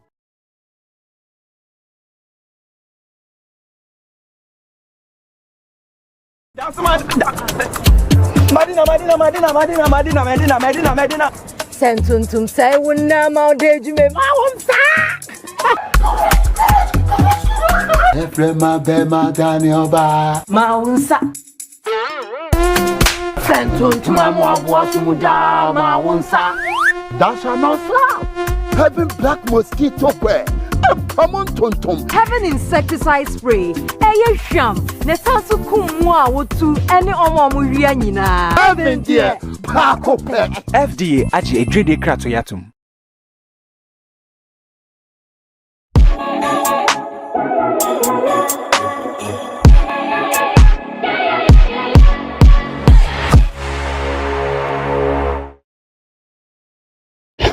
All right, back for sports update on the Breakfast Cafe. My name is Godfrey Amwafo. Let's start from Morocco, where our Black Queens are competing in the ongoing WAFCON. Yesterday, they opened the campaign with a 2-0 victory over Cape Verde. Goals from Doris Bodua and an own goal from Cape Verde helped the Black Queens record their first victory in the Group D opener. And so it's a good start for the Black Queen.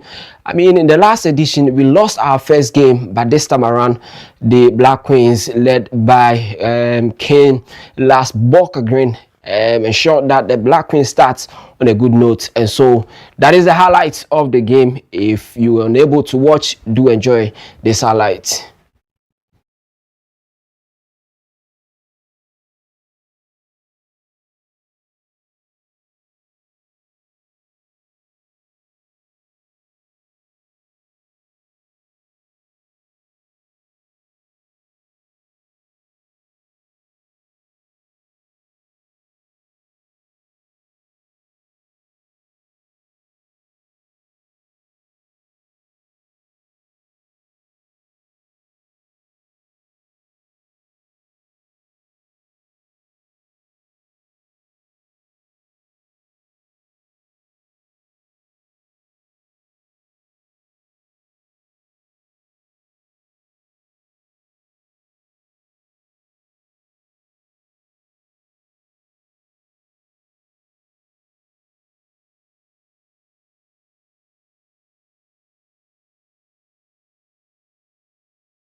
So a good start for the Black Queens. But then in Group D, second game, we also had Ngamanga, who scored twice for Cameroon in claiming their hard-fought 2-1 victory over Mali in an entertaining game. Now, the indomitable Lionesses maintained their impressive record against Mali, extending it to 4 wins and a draw in their previous 5 meetings, while securing an important 3 points ahead of a decisive second group game.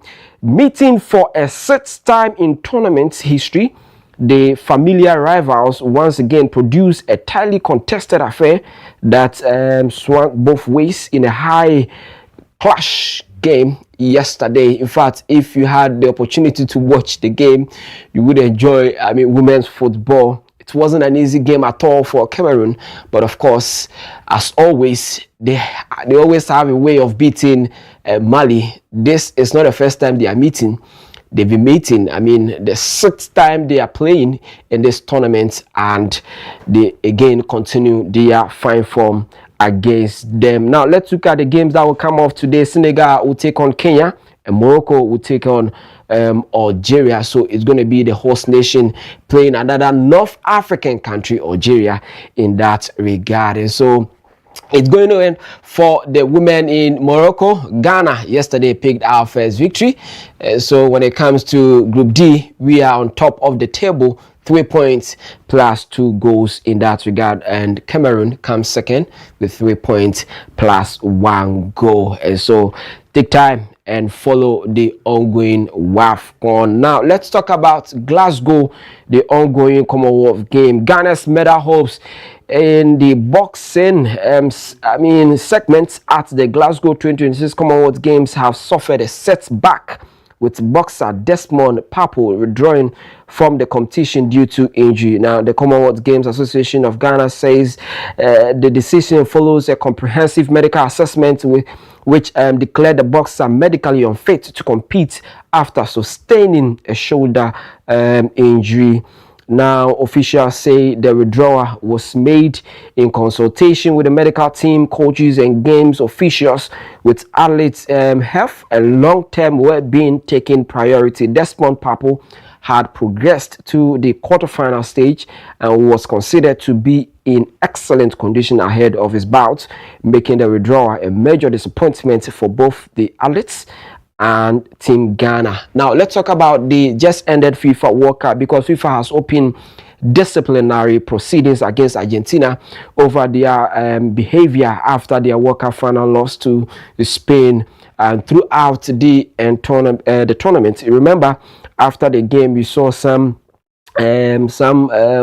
bros people were being beaten in there, so probably it is important that the FIFA look into that situation. Last week, the world governing body appointed a disciplinary and ethics prosecutor to assess what happened after the final whistle at the New Jersey Stadium, with multiple Argentina players and backroom staff involved in altercations with Spain players following their 1-0 loss in July. Now, on the recommendation of the prosecutor, FIFA will investigate Argentina players, that is Molina. He is having 2 counts, and Leandro Paredes 3 counts, and Argentina assistant coach Roberto Ayala 1 count for alleged assaults under Article 14 of FIFA's disciplinary code. Molina may also face disciplinary action for 1 count of alleged unsupporting behavior under Article 14.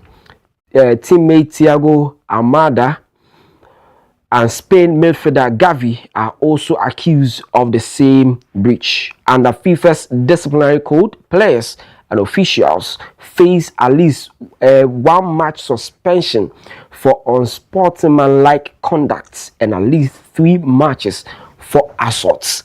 And so if it goes against them, probably this is what they'll be facing in subsequent FIFA tournaments. It's a wrap for sports. I'm Godfrey Amuafo. Entertainment is up next.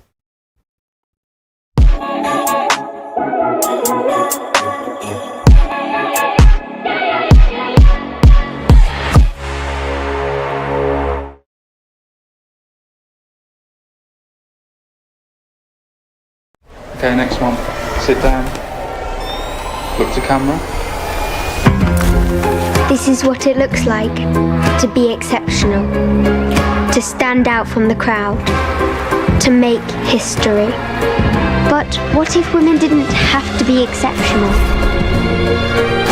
What if they didn't have to be the first, the best, or the only woman?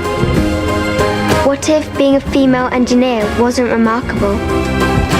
What if women and men could compete as equals?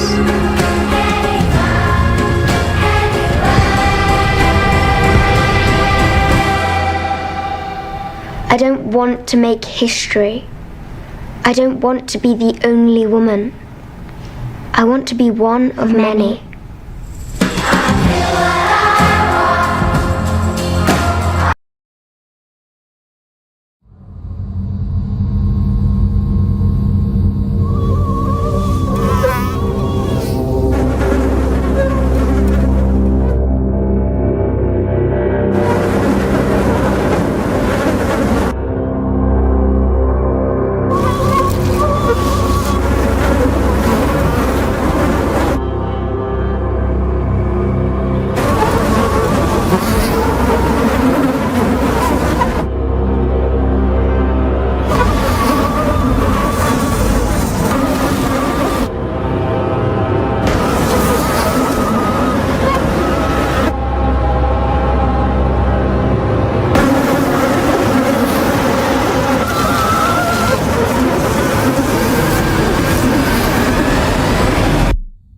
Or we can be the generation that ends it for good.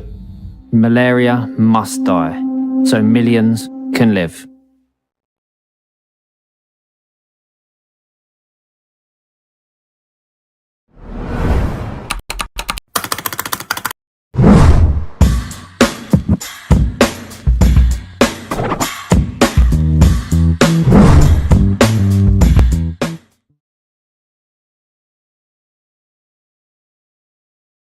Good morning. You're welcome to the entertainment update here on the WoezorTV Breakfast Cafe. I am Evergreen Asanto. Now let's look at today's headlines.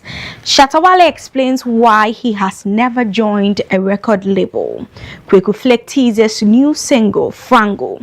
Shame on you if you use AI prompt to make music. Manifest. Nigerians divided over calls to boycott a Tyler's Lagos concert. Michael B. Jordan returns as master thief in the Thomas Crown affair. And now let's look at the details of these stories. Shatta Wale has explained why he has remained an independent artist throughout his career.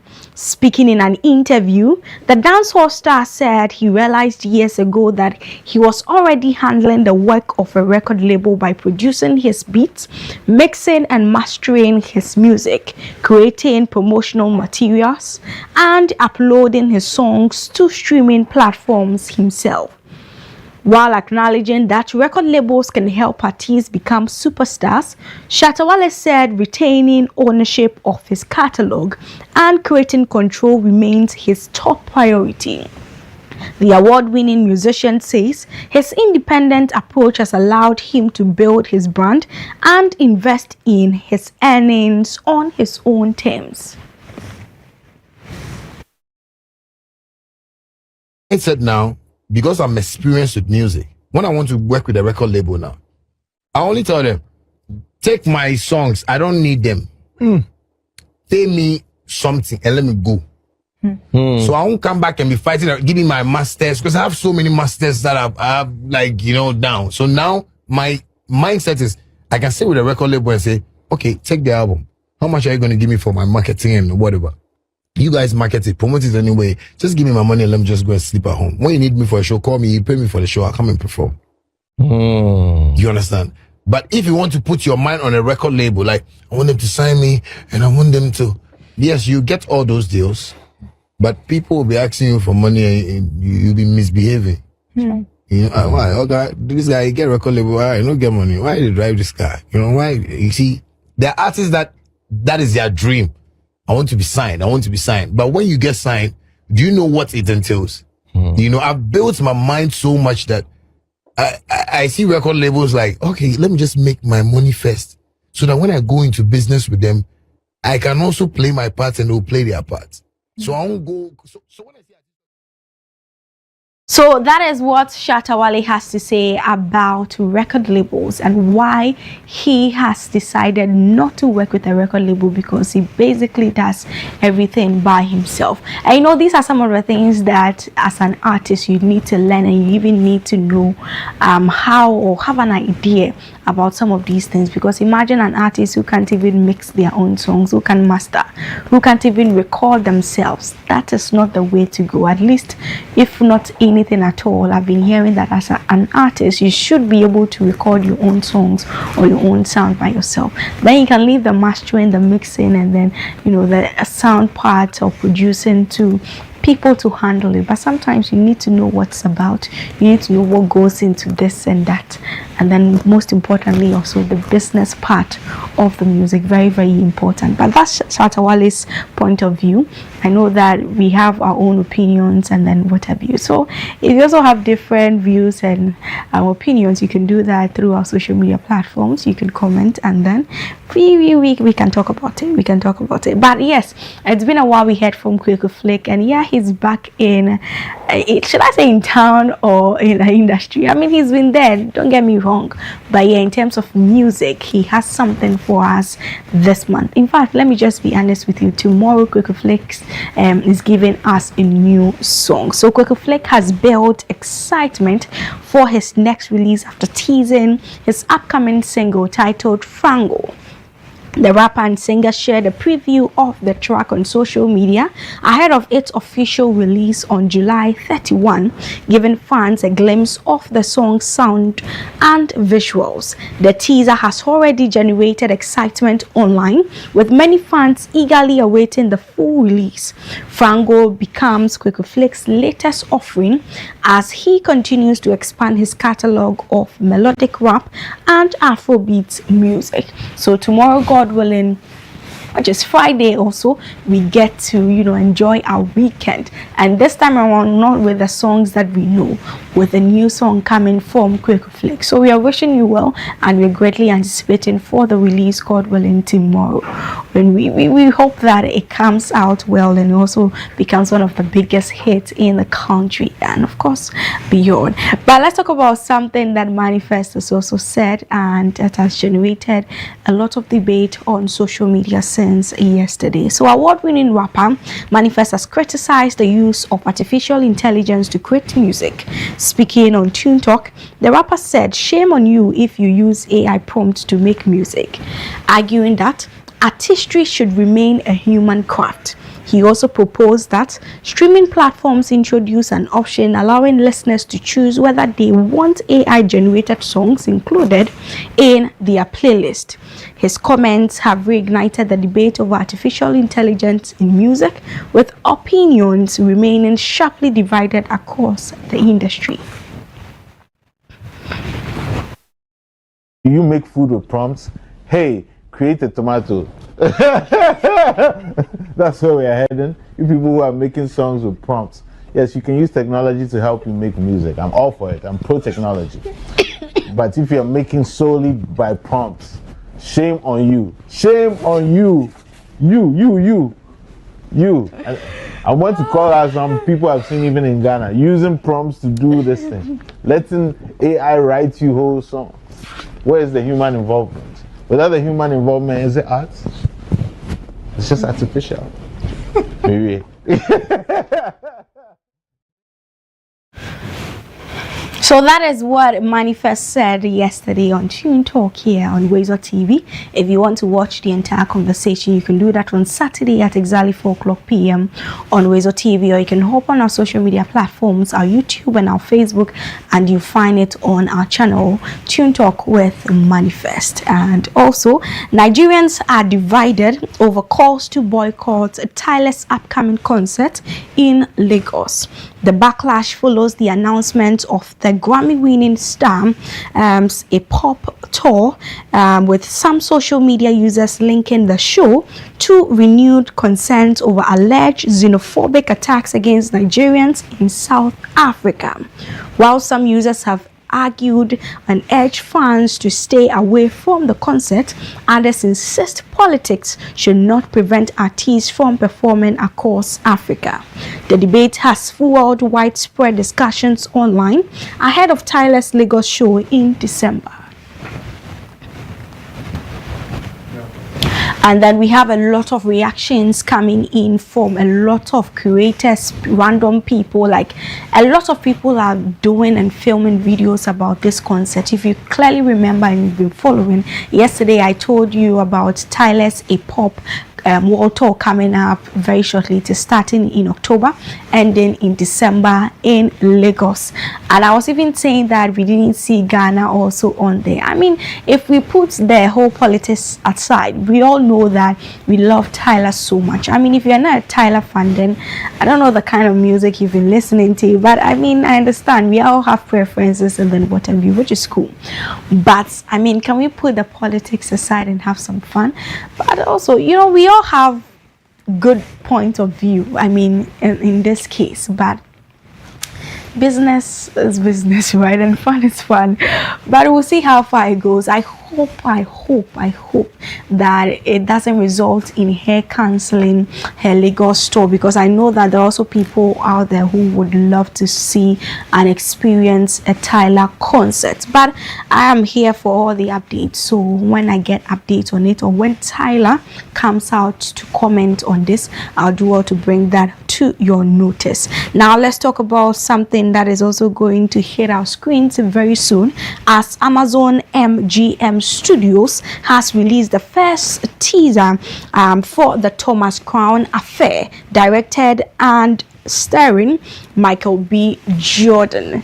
The reimagined heist thriller follows billionaire art theft Thomas Crown as he outsmarts authorities while secretly returning priceless artifacts to their rightful owners. The film also stars Adria Arjona and also Kenneth Branagh, and is set to release on March 5th, 2027. Jordan says the new version raises the stakes while giving the classic story a fresh, modern perspective.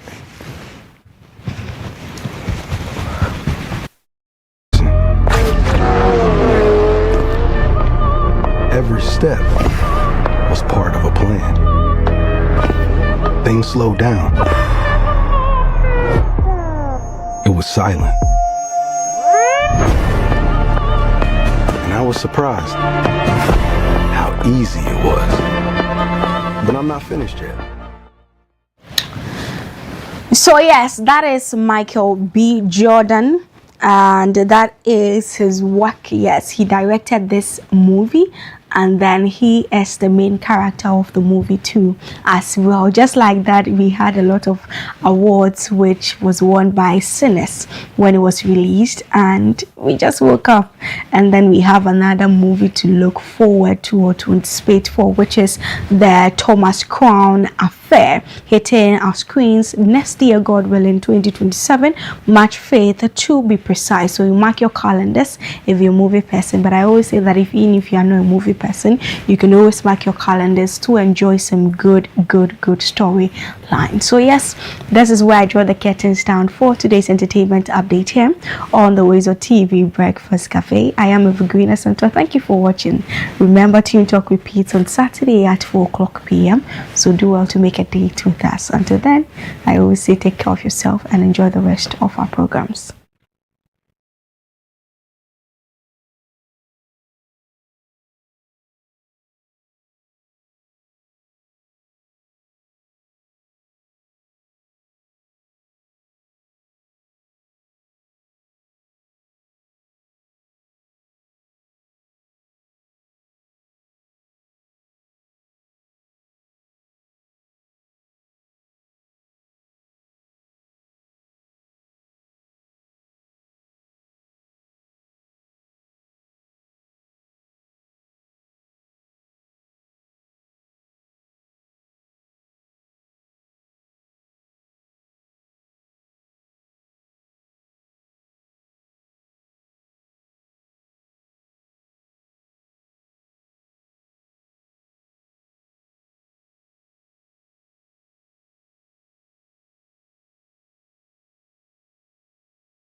Embarrassed.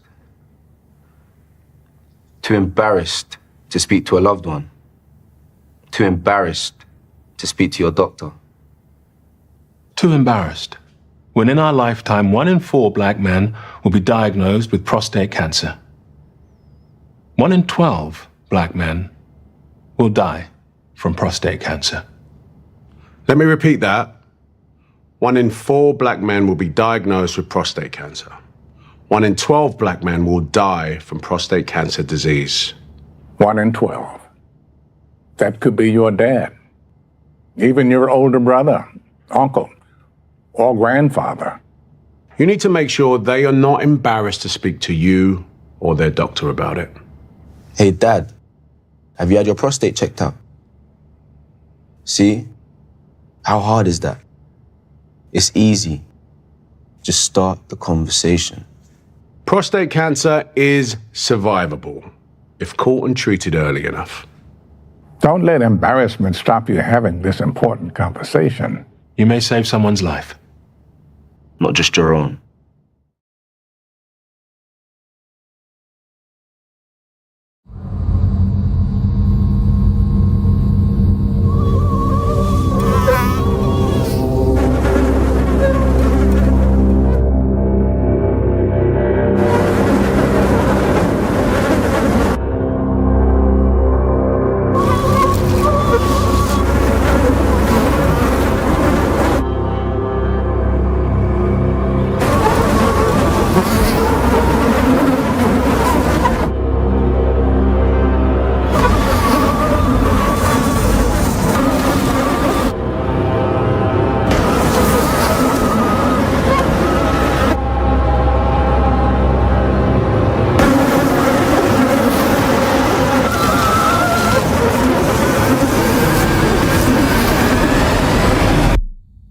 Or we can be the generation that ends it for good. Malaria must die, so millions can live.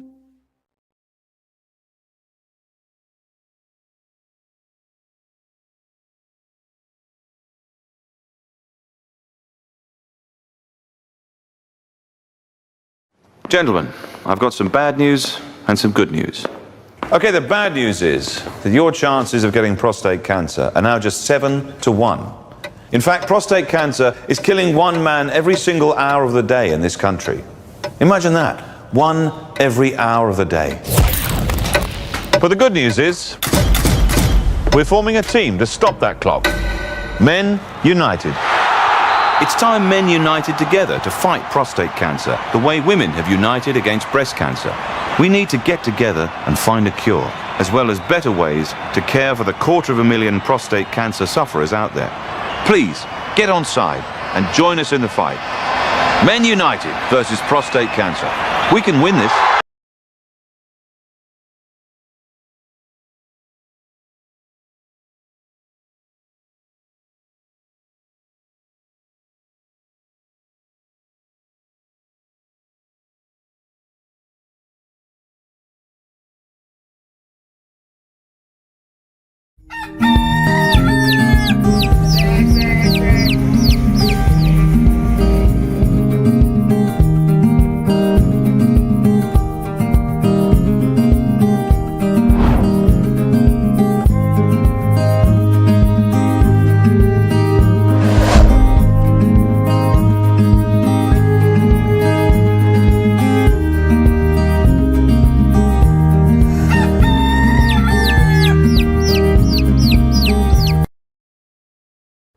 Good morning, I'm Alexandra Boajeji, and today on WoezorTV, I'll be bringing you the well-being segment. So we'll be talking about childhood cancers today. So, I know when we hear of cancers, we often think about adults, but cancers can also occur in children. Unlike adults, childhood cancers are not related to environmental and lifestyle factors like smoking, alcohol, infections, and others. Unlike in adults, childhood cancers do not result from environmental and lifestyle factors like smoking, alcohol, infections, and others. Their causes are usually unknown, but what we know is that they result from genetic changes in a child's developing cells. Unfortunately, many cases are diagnosed late, and in Ghana, about 1,000 to 1,400 children are diagnosed of cancer yearly. The main challenges to late diagnosis includes low awareness, misdiagnosis, and treatment costs. In high-income countries, about 80% of these children diagnosed with cancer survive.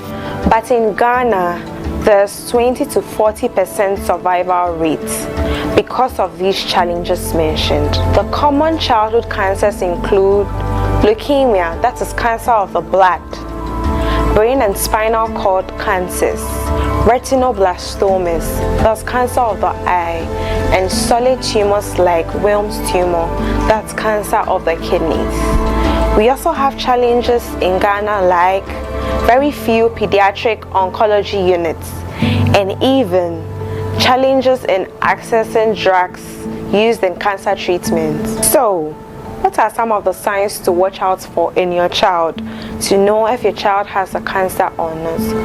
The first one may include lumps. Lumps are abnormal or unusual lumps anywhere in the neck, in the abdomen, in the jaw, in the joints, in the bone, any abnormal or unusual lumps.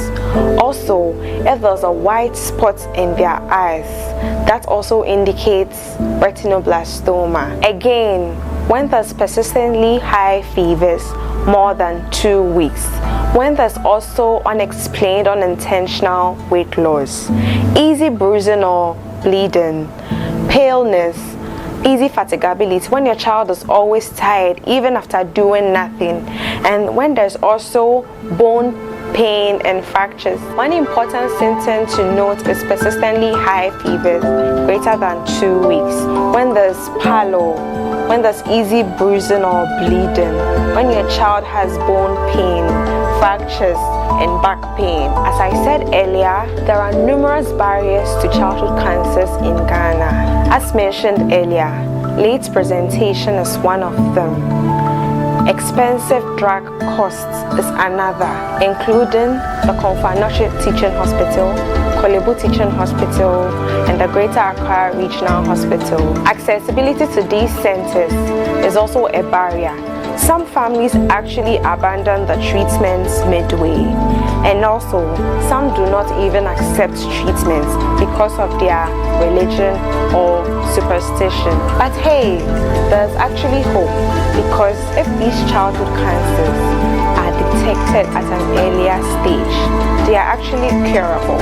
As mentioned earlier, there's 80% cure or survival rates in high-income countries, and there's also an increase in training of health workers to actually help in the management of these cancers. So parents, seek early medical care if you see any of these warning symptoms.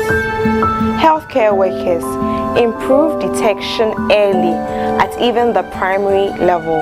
Communities, support families in treatment, and the media, spread awareness, as well as the churches, the mosques, and the traditional leaders.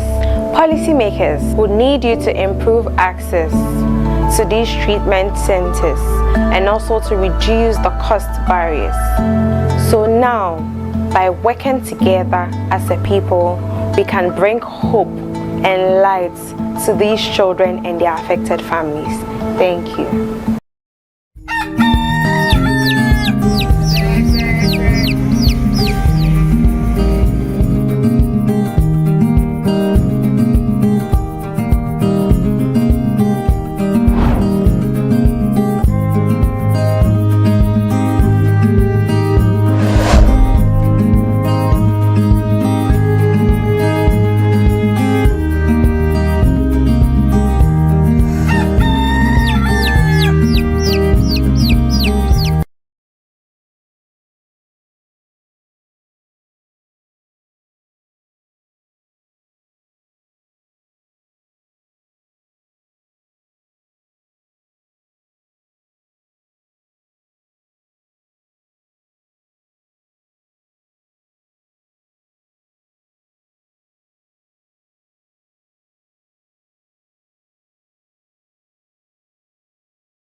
easy for me. All right, so many thanks for still staying with us right here on the WoezorTV Breakfast Cafe. It's time we head into the last leg of the show, and indeed, we had that in-house conversation with regards to what the Supreme Court ruled on yesterday, as far as the delegate list is concerned, or the delegate system is concerned. The ruling is that now political parties ought to allow registered members to vote as far as presidential primaries are concerned, parliamentary primaries are concerned, regional, constituency, even down to the branch level is concerned.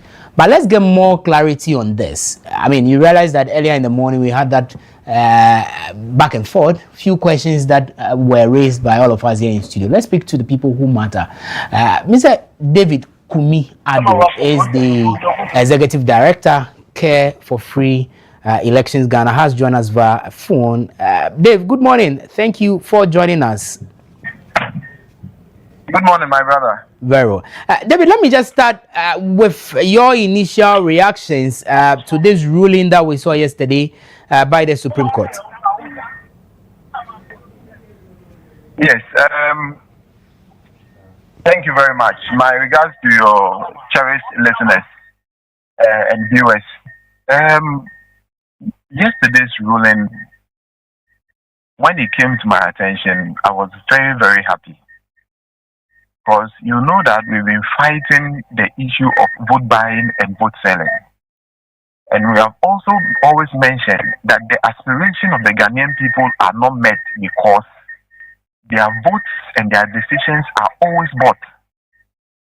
When that happens, it is very, very difficult for you to be able to get the actual competent person to man a certain constituency or become the president of a country or an executive of the party. It becomes very, very challenging, right? But this particular ruling will curb age-old fights, an age-old fight that we've been fighting: electoral corruption, vote buying, vote selling, and the many others. I think it's a very, very good ruling that will help the advancement of our democracy and our country. David, others will also argue that it is actually taking us back to where we were some years ago. I mean, where the delegates, we were not having delegates lists. The electoral college was expanded where everybody was supposed to vote. And that burdened the political parties financially. If we are going back to that, what then is the roadmap? Would it not be too much of a burden on the political parties and also the aspirants or candidates that may pop up? You see, there is no law that tells the politician that you will have to spend this amount of money on people. All you need to do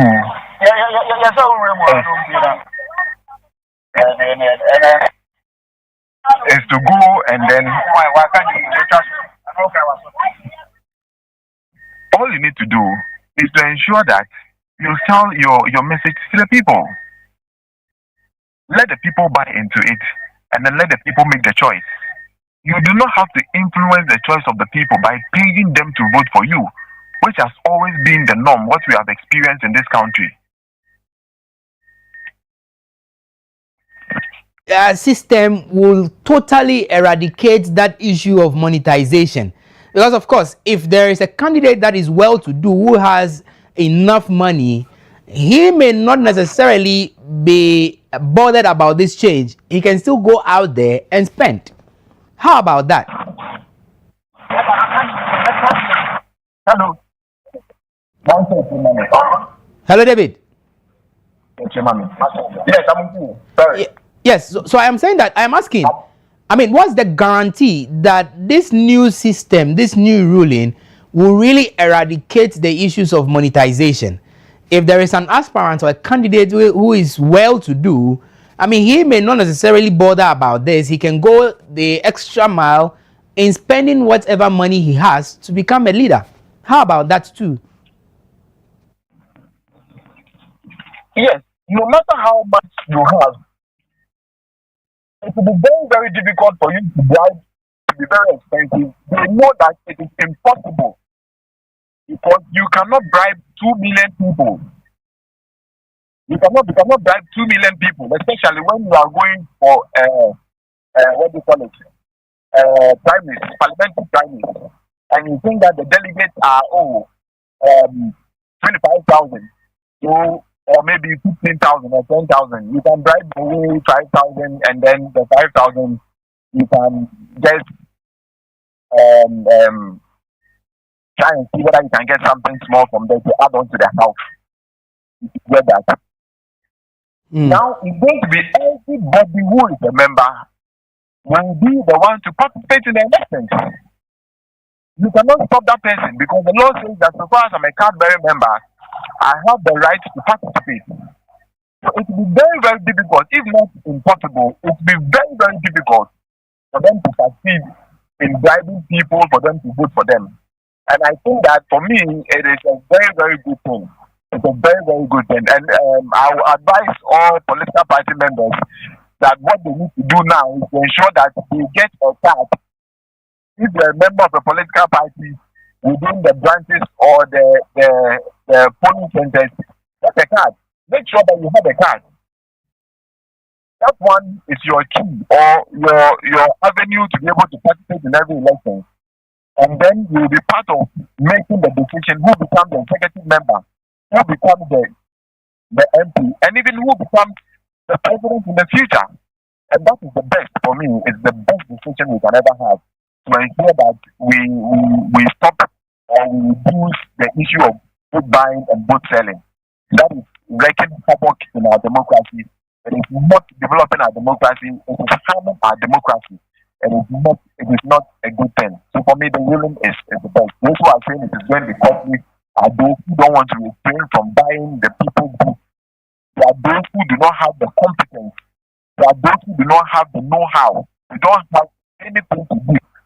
If you have something to give, get to the ground, speak to the people, let them know that I am going to do A, B, C, D for you. I know your challenges. I know the difficulties. And I know how to resolve them. I know how to resolve them. So if you don't have that competence, please go and sit somewhere. Let people who have the competence come and let them lead the country to help its development and advancement of our democracy. Beyond just that, the other point is that, I mean, now there's going to be some financial burden on the individual aspirants or candidates. Why am I saying that? Because you would have to print T-shirts and other party paraphernalia that will cater for the over 100,000 members in that constituency. I'm basing it on the constituency level. Would that not even overburden the candidates that are probably vying for the various positions? You see, printing T-shirts, paraphernalia, stickers, and all that are very relevant in elections because it propagates your agenda. It's a form of advertisement and all that. But I want to ask you a question. When we are going for national elections, are we able to give everybody T-shirts? Are the parties able to give every Ghanaian T-shirt? Absolutely not. So the T-shirt you are giving, it is not you are not clothing people. What you are doing is that you have a branded T-shirt that when you give people to wear, it's a form of advertisement. So the form of advertisement or the level of advertisement you can do, that is what you should do. Because even the national elections, we are not able to give every single Ghanaian who qualifies to be part of our national elections a dress to wear. Okay, a handkerchief or a sticker or something. We are not able to give everybody. What you need to do is to ensure that your message gets down, deep down to the people. It is not your T-shirt that is going to help the people. It's not the T-shirt that is going to provide the basic amenities. It's not your T-shirt that is going to provide the ideas. It is you that is going to provide the ideas for the people. Tell them exactly what you want to do. So the number of T-shirts you can print, you should print that and leave the rest to what you can say and where you must go. I've been observing elections for all these years that some people, I mean, allegedly lost elections because they failed to show up at Pojemo, they failed to attend funerals, they failed to go for naming ceremonies, they failed to give T-shirts. I mean, these issues have been with us all this while as well. I don't know how then we marry these two. Now you see, going for funerals, going for parties, naming ceremonies, is to show that you care for the people. Is to tell them that you are there for them. Your plight, their plight is your plight. You see, these are relevant things that shows love, that shows a certain intention towards the people. But the T-shirt doesn't show those things. The second, what I'm going to say is that, you see, as we are going on this particular tangent, people must also be educated. Electoral education on this particular matter is very, very important. I am sure that the Ghanaian doesn't know the harm that vote selling or vote buying causes to him or her as an individual, his community, his constituency, his region, and the country at large. When we let people know that, it is not who have the fat pocket who should be the leader. There are a lot of people who have fat pockets but have no knowledge in governance.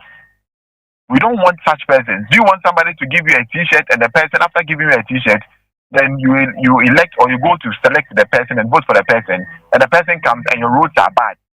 The person comes and have no idea whatsoever in helping develop your community and your constituency. That is not what we are looking for. So education must go down to the people. This is where NCC comes in, and civil society like us.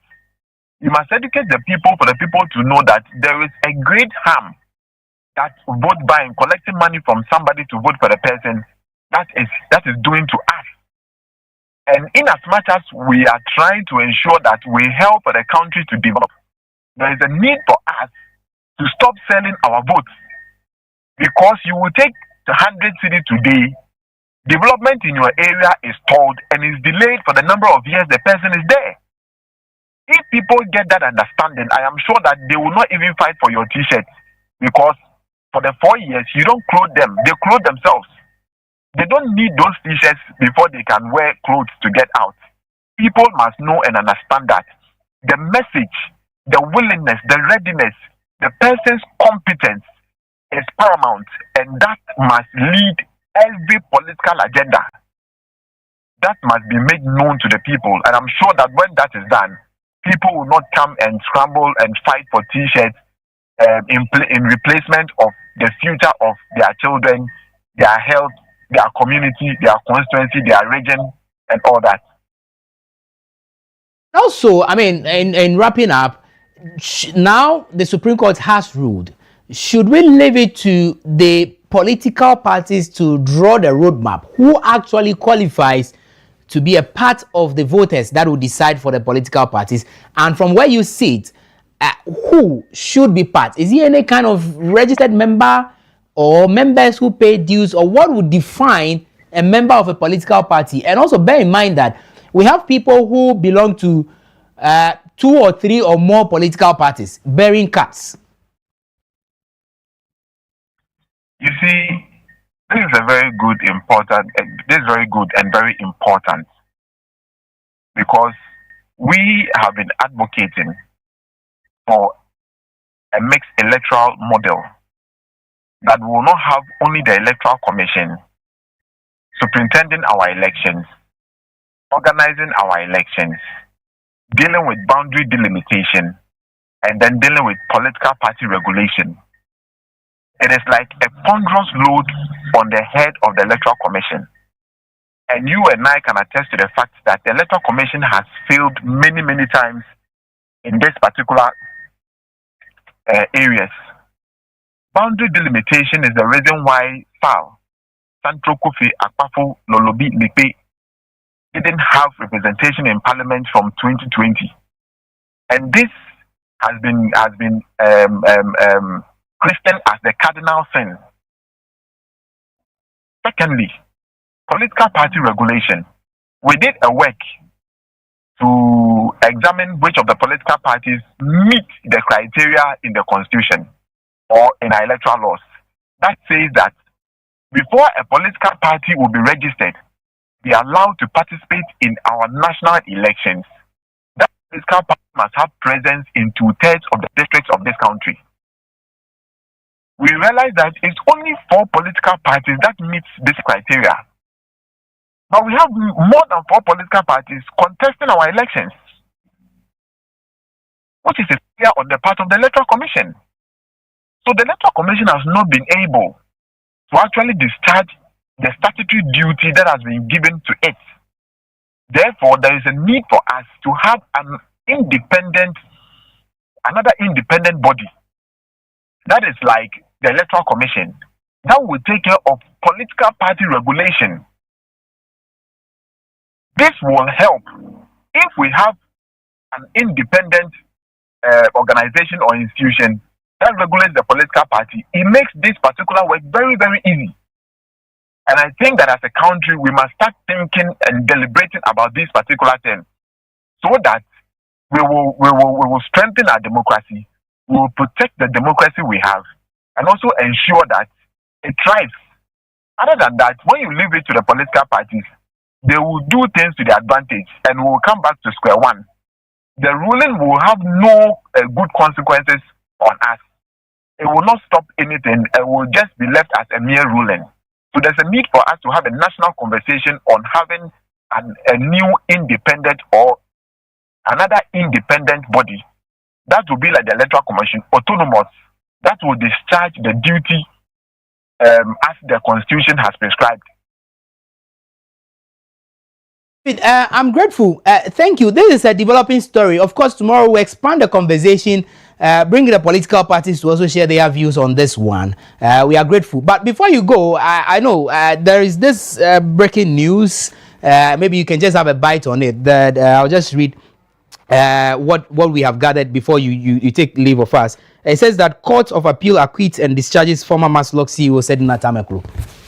You want to have a bite on that?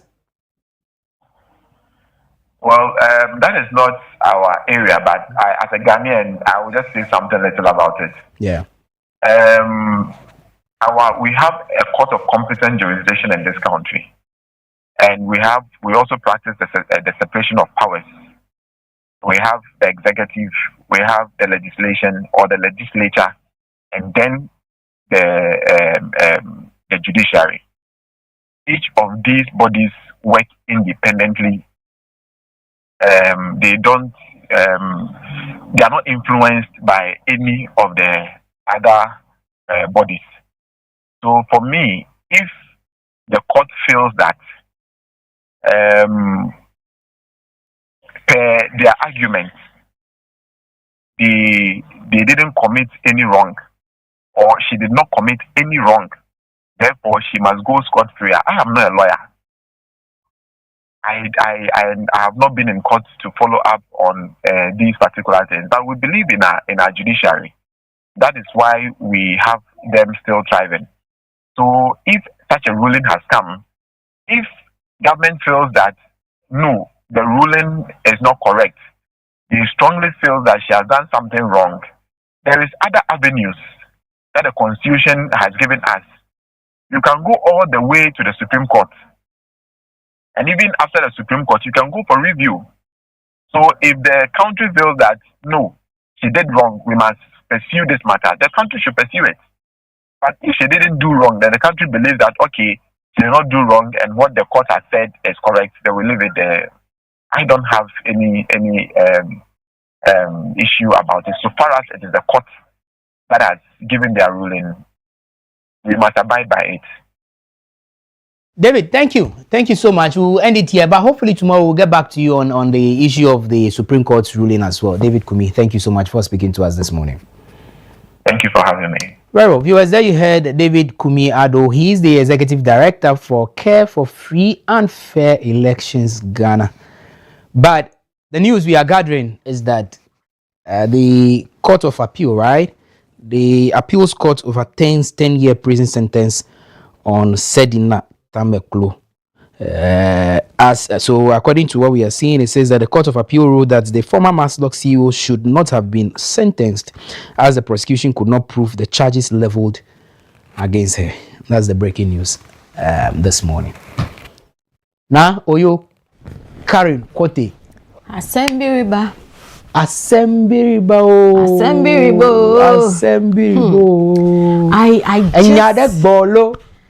I just want to believe that we know what we are doing. Because just when you feel we are making one step forward, something happens and then it looks otherwise. We take 13. Randia Haji. Tell me more. Say hey. Hey. Randia Haji. Tell me more. Say hey. Hey. Hey. As if the summer boy forest was not enough. As if the Tano River and the things other people. Mimre. It's not enough. What is going on? Now the Tuesday that we used to service the gods of the sea, where we can get now we can't get catfish. Now people are rearing catfish in swimming pool in their houses. Oh, and in their barrels. We were the original catfish is from the dam. You see? You know, you know, not getting fish. Like you know, correct fish from the river. Yeah. Tilapia and things. Or now you have to do it in a small bucket. Now the small pala and oda and tuna that will chill too. That one too. Then find gold for the seaside. Gold there. Sika. For sea. I hope it's not my region. I pray it's also. I hope it's not my region. Because this is a national security issue. It's a threat. I tell you. What are you talking about? Do you have videos? See, I have a video. Rani Haji, what is this? Is it sand winning? It's not sand winning. They are looking for gold. They are looking for gold. At the seashore? Yeah, so the video will bring it. And this is not sand winning. Life Kenya, and they wash it back into the sea. What kind of irresponsible life is this? These people, when they catch them and they go put them in jail, you hungry poor man's pikin, you will go and be marching on the streets shouting free them, free them. What is this? What is the meaning of this irresponsible attitude? Be calming down. No, now these people, I always say that these people are criminals. They are killing us. True. These people are killing us innocent people. I remember some time ago I even asked one security expert like that, if the military should start opening fire. Now they are killing us to the point that we are now going to the beach, the seashore. Oh, man, fine life care. Look at them, and they are so bold, like they are okay. Oh yeah. Domakpo where Lonkai? How do they even discover that? A shock safe. Yeah, that's the question. Gold Coast. So maybe they just look at wild guess. Do we know the area? No, it's not yet out yet. Okay, but this is trending. We trust the police service. We trust NIMOS. Yes. We trust all the other security agencies that are fighting illegal mining in Ghana. Please, take action. Take action. These boys, catch them. Put them behind bars. They can't... Like how? It's crazy, eh? It is. Gold at the beach. I just hope it is not my region. Gold Coast, yeah. Gold Coast. So maybe they're just taking wild guess that maybe when the colonial masters came, the gold was on the coast. That's why they named it Gold Coast. They left it there. So if they took the ones on the coast, then there should be some still deposited in the ground. Yeah, so Gold Coasters. Annual. Oh, but now this is bad. Yeah, very, very bad. And do we have reactions? No. Okay. So if in the Philippines, this is actually one of the problems they are facing in the Philippines. Okay, they mine around the beach. Yes, at the shore. Like we've literally destroyed everything. Do you know what this means? You see what's happening at the southern part of Volta? Yeah. The tidal waves, yeah. Look, I'm not sure if you have seen the sea rise. When is it roaring? I don't know if you have seen it before. No. Now chapu jagbo, like we say jagbo, like kind of how it causes havoc. The level at which it rises to, which is the tallest building here, around here. Maybe the one at Yes. CP. Yeah. Yes. Maybe even higher than It can that. rise like that. Oh yes. On a tsunami. Yes. Now that is how bad it gets at times. Really? And that is how come when it falls blue like that, it hits homes that are close by and it breaks them. The pressure that it comes with is hard.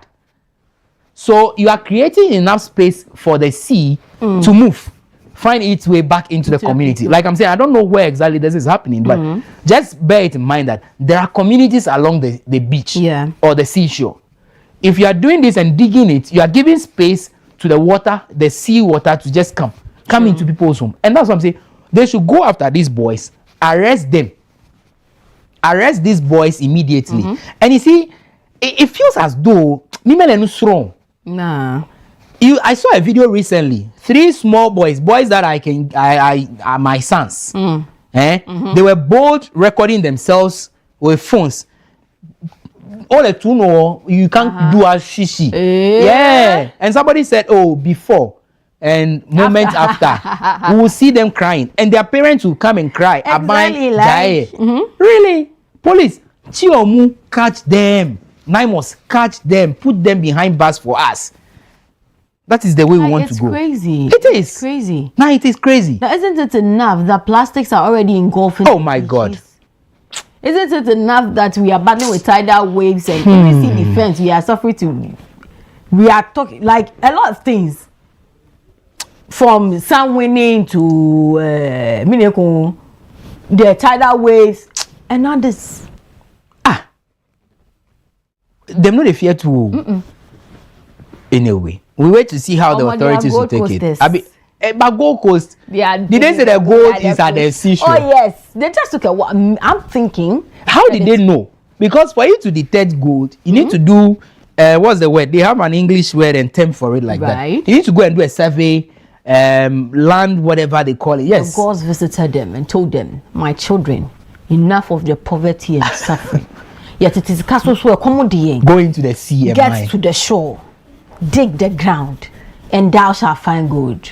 You see, if the gods still are alive, the gods should be angry. Oh yeah. The gods of the sea should be angry that they have boys who are destroying their habitats. Yes. Me, I won't talk much about it before you put misconstrue. It's okay. You already, you've not talked Akasa, you are Satan already. Now you want to talk again. It's okay. But this is what we are seeing there. So, call on Ghana Police Service. We know you can do your work. EPA and national security, because this is a threat. Who doesn't eat fish in this country? Oh. Who doesn't eat fish? Already the ones from the coastal, we don't know where they are coming from. Look at what FBA cracked down the last time. And then the ones who will go to the shore to go and get to this, like... Now, please. Already mercury is in our system. Too much metals in our system because of the things we are eating. It's crazy. Maybe we may have to start moving, right? We should go and find land in Togo and then go and stay there. Because Togo, they don't do galamsey. No, they don't have gold. Okay. They didn't tell me like that. I didn't know. So you see, but this is where we have. This is the country we know. And it's always, they always say, it's a poor man, because the rich man will import salmon from Norway. Exactly. It is me and you that will go and buy that money in the Panla day. Hey. Una. I don't know what came into mind, what motivated them to go to that extent. But you see, having to done enough for the forest, having to done enough for the water bodies, now you want to move here. EPA. NIMOS. All of them. Ghana, please. But where are the water guards? The blue water guards. In fact, this water is blue. Or the water guards, they are for rivers. You know what? The river itself not blue. This river is blue. So let's see you people. Okay. Enough of the marching around and standing and always the inspection of parade. People wearing your uniforms. This is the time for we to see the work you people are actually doing. The reason they brought you. Let's not believe there's another job for the boys as usual. Well, get onto the grounds and crack down these people. Maba. And you know what is paying? Where is coming? We'll be going to buy fish to do my own since now this. And that's what I'm saying. The gods should be angry. Now, do you understand my point now? The gods should be angry because the fish from the sea, and of course they would have to go and sanitize the sea. Yeah. The gods from there should be angry that these reckless boys are mining in their habitat. Yeah. Anyway, let's go home. Thank you so much for joining us. We'll come your way again tomorrow with the WoezorTV Breakfast Cafe. Until then, keep your dials on WoezorTV. It's a bye for now.